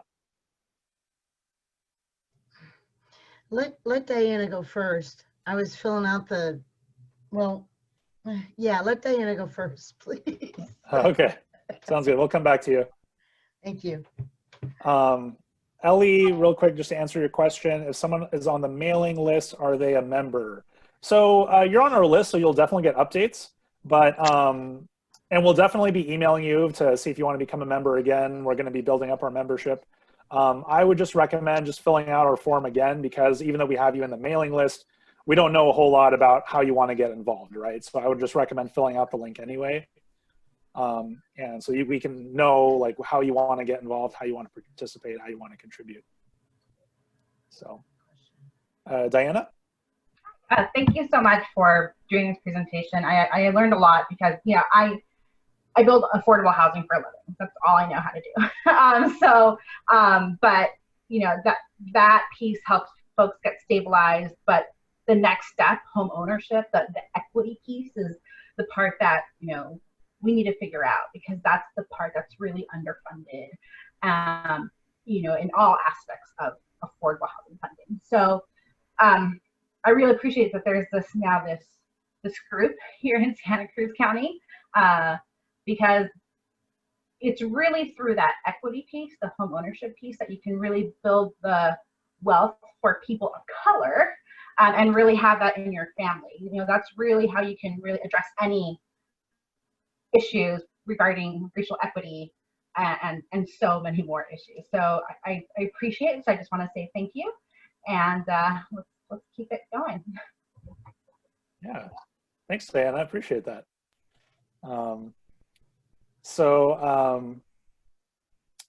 Nina, did you still want a second? I want to give you a chance to speak too. Sure, and I'm just gonna label myself concerned citizen. I feel that is appropriate and sufficient. Although I will say that that my mother, Zav, thank you so much for almost name checking California Rural Legal Assistance.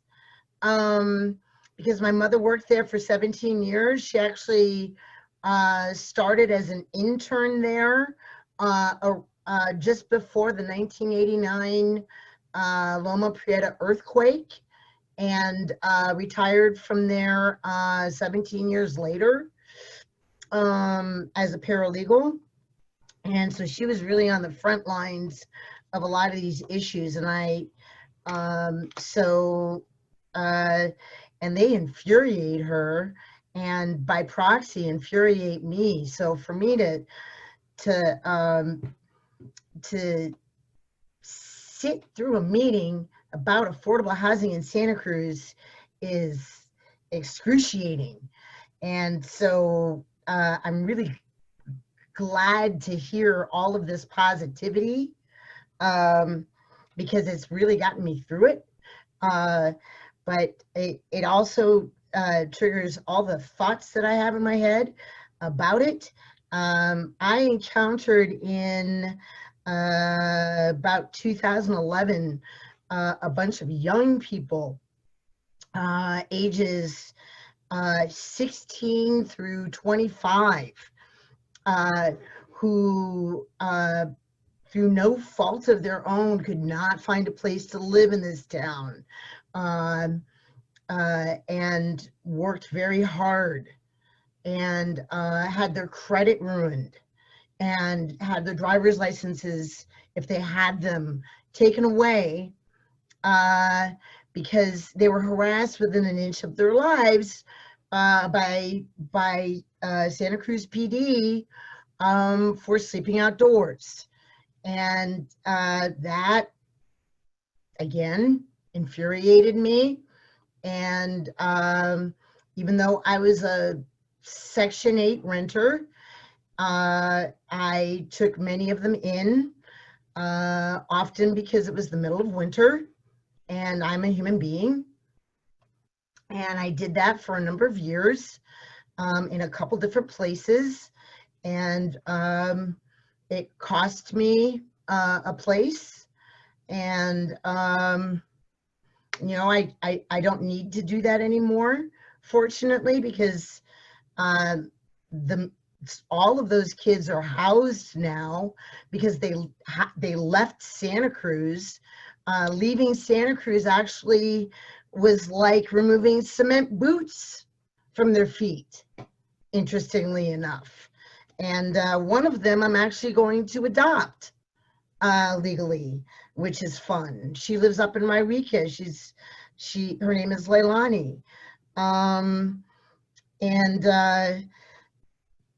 So that's me. Sorry, I just spewed out a whole bunch of stuff. It's okay. Anyway, congratulations on your on the adoption. It's one of my favorite laws. It's free in the state of California, and it's super duper easy to adopt an adult in the state of California. I'm very excited about this group. I'm very excited about Coastal Commons Land Trust. I will be a member. I'm trying to figure out how best I can plug in. I actually have a million questions, but they're not really coalescing in my head right now. I'm just very happy to be here. So Gotcha. Shut up. Thank you. Well, thank you so much for being here, and I appreciate your willingness to get involved. And I would just say, for all your questions, if you go to our website, it should have email address somewhere around, either at the top or at the bottom. So send us an email with all your questions, and we'll get back to you. I'll do the best I can. I'll do that. Great. Well, thanks so much, Nina. Looking forward to having you on board as a member. Thank you. Darius, you had a question. Your question was, do you know of any conventional lender that has lent on a land trust to acquire land? How would individual units be titled? Snaps. So conventional lender that has lent on a land trust. I know that there is one group, from my personal understanding, is that there is a group, Northern California Community Loan Fund. They actually attended an event back in April of last year. They are supporting organizations like us, right? Community Land Trust, and they have supported Community Land Trust in the Bay Area, and I'm sure Oakland CLT has been one of those people. So there are groups like that that do exist. There's not a whole lot of them, but there are. And we've actually been researching all those people and making a database of that. So when we're ready to apply, well, actually we're ready now because we have a bank account, but when we're ready, to apply, we can talk to those people. So yes, there are some. And I would also just add that there's the Northern California Community Loan Fund was recently changed its name to Community Vision, but it is actually part of a whole wave of nonprofit financial institutions that are really interested in supporting these kinds of things. And then there's also a whole other wave, like commonly known as like impact investing. So there's basically a lot more money today available to help like socially oriented causes and so on like this. So we look forward to exploring all of this. Thanks, James. Alyssa? Everyone, thanks for putting this on. I just wanted to say I'm a student at UCSC, and I've been organizing in San Jose because I'm on field study. But Milt and I are we are a part of the South Bay Community Land Trust, and so I mean I'm pretty new to that, but Milt is a board member. But yeah, we just wanted to say that we're like super down to connect and like support, and thank you for putting this on. Awesome. Sounds great. Well, it's great to have another fellow land trust over the hill join us for the event, and definitely look forward to connecting with you. Yeah, just if you want to sign up, you can actually put a note there at the bottom. It says like if there's anything you want to know about me, or if there's anything that we feel like we should know about you or something like that, you can definitely put that piece in there. Or even if you want to just add to our email list, but we'll definitely make a note and follow up for sure. Thanks for joining, you too. Appreciate it. Very excited to have you all on this at this event. Could I say something? Sure. Yeah, the stack is open. So. Yeah, this is Milt. I'm the other member from the South Bay Community Land Trust, and welcome. First of all, I've got to thank everybody here. This presentation was wonderful. At first, I didn't know where I was on this deal. It looked like I might even be on the panel. I wasn't. That's fine. I didn't see an opportunity to speak except for now, but I've learned a lot from. I've got 2 pages of notes from the things that I've been listening to here. I had some questions. First of all, is the Santa Cruz Community Land Trust different from the Coastal Commons Land Trust, or is that the same thing?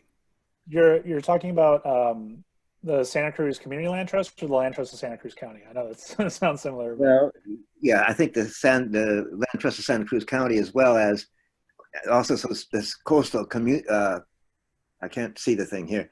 Coastal community, is it? Coastal Commons Land. Yeah, so we're the Coastal Commons Land Trust. The land trust you're talking about, the Land Trust of Santa Cruz County, is a conservation focused land trust, and they've been around for a while. We have actually spoken to some of those people, and even though they're not necessarily focused on the housing aspect of the land trust work, they're very much interested in the work that we're doing, and we have been in communication with them and mutually supporting each other in whatever way we can. So. Oh, thanks for that clarification. Okay, well, it looks like most of the people, especially the Oakland and the Land Trust we've been talking with, or they've been talking to us. You guys are ahead of us, way ahead of us. We are incorporated, and we do have our application. We're waiting for the response, the second response now. This is the second time we've sent our application in, and we're assured by our attorneys now that it's probably going to fly, waiting for our federal tax exempt status. So we don't have any money, we don't have any land, and we don't have any dwelling places at this point. And of course, we're just as interested in you are. One of the, I think it was was it you people who, you don't have any land or residences yet yourself? Or am I speaking to the wrong group? We don't have any land yet. No, we have money because we're now fiscally sponsored thanks to the Center for Political Ecology. And shout out to James, who's on our group, who helped us draw that connection and help us do that. So, well, that's great. We don't even have that, but we're trying for it. There was a discussion about grants. I think I've come to the conclusion that yes, grants are available, and that's one way of getting some funds, but it's a long process. It's a hard process. It has to be, they have to be written about and written for, and it just takes a long time, and they're not giant, monstrous amounts, at least not the ones we contact yet. So I think funding is probably one of the very basic problems and goals of all CLTs, and we're right there. What we need is a nice big donation and somebody to give us some land. I'm sure you feel the same way. don't we all? Yeah. Well, I look forward to we look forward to connecting with you all about kind of where y'all are at, and definitely I mean, we're new as well, so maybe there's something we can learn from new groups. And of course, we got Oakland CLT, who's kind of like our big brother, big sister, out there, who's, I'm sure, in the California Community Land Trust Network. So we're all in this together. Yeah, well, good. Well, I'm glad to have attended, and I don't want to take up the rest of the time, but I could talk forever, but I think we're all in it together, and we're all going to keep in it until we get some really positive results. We're on the right track. I feel that. We feel a strong camaraderie among our group. When we talk about our goals and our values, we're always on the same track, and we're very dedicated.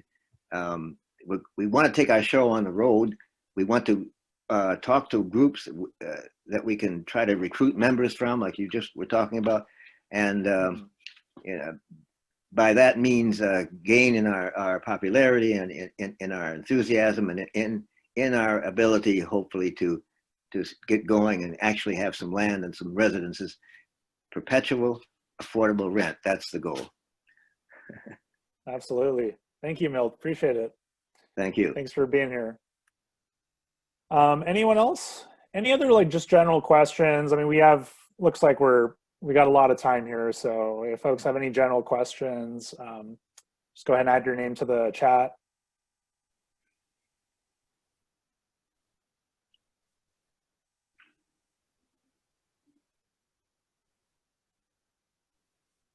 I would just like to mention, we'll definitely be circling back to everybody who came today. So it seems like there's a lot of folks that are interested in connecting around different things. So please don't hesitate to reach out. We'd love to talk and, join forces. We have organizing meetings every other Sunday. So yeah, our door remains wide open. So.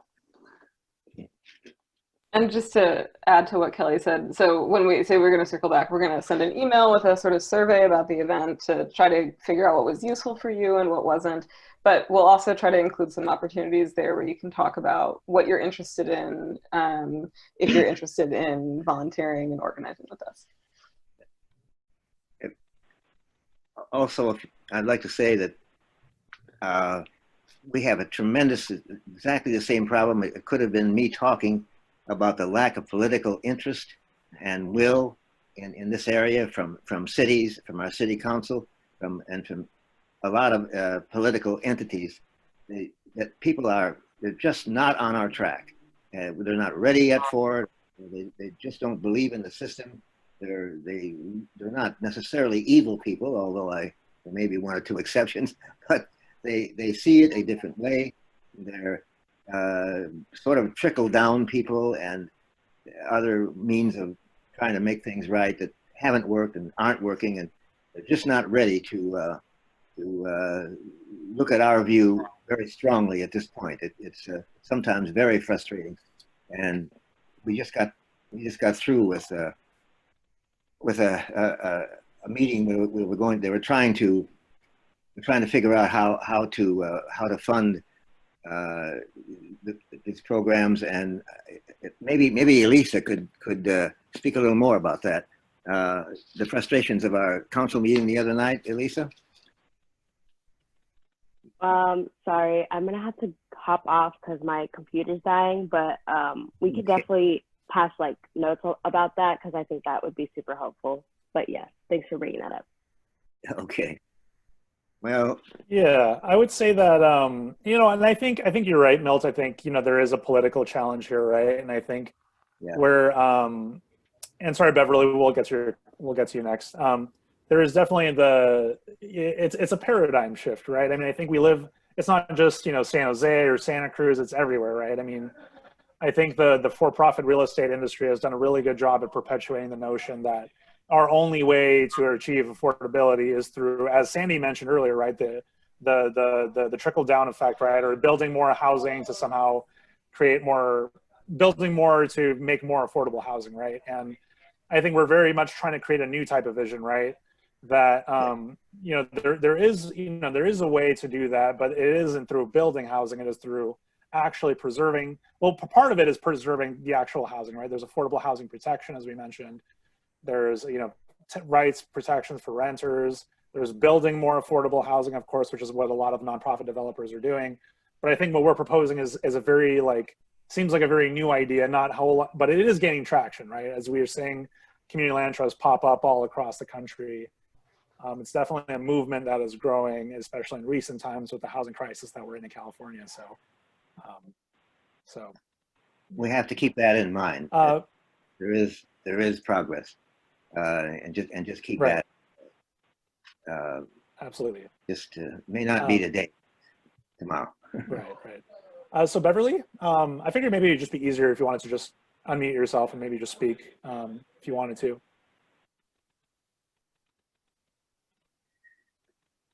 Okay. So what I was asking is, and I don't know if it's ahead of where the group is now, but have you looked into the possibility of like an old large building, like a warehouse building that some cities have done? I think artists maybe have done that, where they've gotten the building and converted it into small studios that could, you know, perhaps address, you know, like a land issue, like having a space that would accommodate a lot of people. Yeah, that's a really good idea. And I will say that idea, maybe not necessarily in the way that you're thinking of like warehouses specifically, although I do think that's a very interesting idea. We've been talking about in our community land trust about the idea of acquiring abandoned hotels or acquiring hotels that are no longer active and turning that into affordable housing. It's actually an idea that is gaining traction in some cities. You know, the project Room Key, which is an example of like, you know, something that California is doing, right, to house homeless people in abandoned hotels, right, where cities can acquire the funding to get those things, right? Project Room Key is something that is doing something like that. But we have thought about those kind of ideas, and I think that, you know, warehouses, studios, like all those things are really great suggestions and things that we've been doing, but we've definitely been talking about that. So good idea. Great, thank you. Also, what about exploring, like I know in Scotts Valley there was, I mentioned this earlier too, there in Scotts Valley there was a church there who had a big piece of land and they built some senior housing. However, again, that goes, so that's a very nice idea, but the church still owns the land, so the people who live there still are subject to, they can get thrown out or rents get raised or whatever. So, but I mean, I just wonder if a survey done of those kinds of organizations would have extra, you know, buildings that they're not even using that they would be into donating. Yeah. So I'm sorry, Beverly, we're running out of time here, but I'll just say quickly, we have looked into that, right? We've looked into, because those are the really low cost ways for us to acquire housing, right? So I think we have looked into that. So that is part of our, you know, what we're looking at in terms of exploring our first project potentially. But we are looking at old abandoned sites and how we can renovate those and convert those into affordable housing for sure.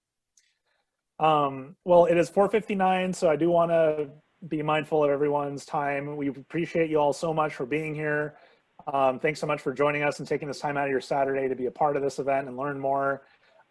First of all, I want to give a huge shout out to all our presenters today, Sandy Brown, Jen and Steve from Oakland CLT, Julie for being here on our panel, Zav, Abby, thank you so much for taking the time out of your day. Of course, Kelly and Clara, who are our core organizers for this event, want to give them a shout out as well. They put a lot of time into this and making this successful. And just to the Clayton, of course, who presented on our business plan stuff. Hopefully I didn't forget anyone else, but thank you everyone so much for being part of this event. Thank you for everyone who made this successful. Again, our website is coastalcommonslandtrust.org. You can learn more about us. We also have a Facebook page, so you can like us on Facebook, tell your friends about us, you know, invite, share our page. If you want to become a part of us, there's a link in the chat, coastalcommonslandtrust.org/join. If you want to join us and get more updates on future events, or just join our email list and stay up to date. Other than that, I want to say thank you everyone so much again. Have a great Saturday, and we'll see you all again. Thank you, Coastal Also, Commons. this has been recorded. We've recorded this event, so we will send out this video, and maybe we can share it with other people who maybe couldn't make it today, but who would be interested in seeing what we talk about and what we're doing here. Yes. All right. Thank you everyone so much. Thank Have you. a great Saturday. Thanks, everyone.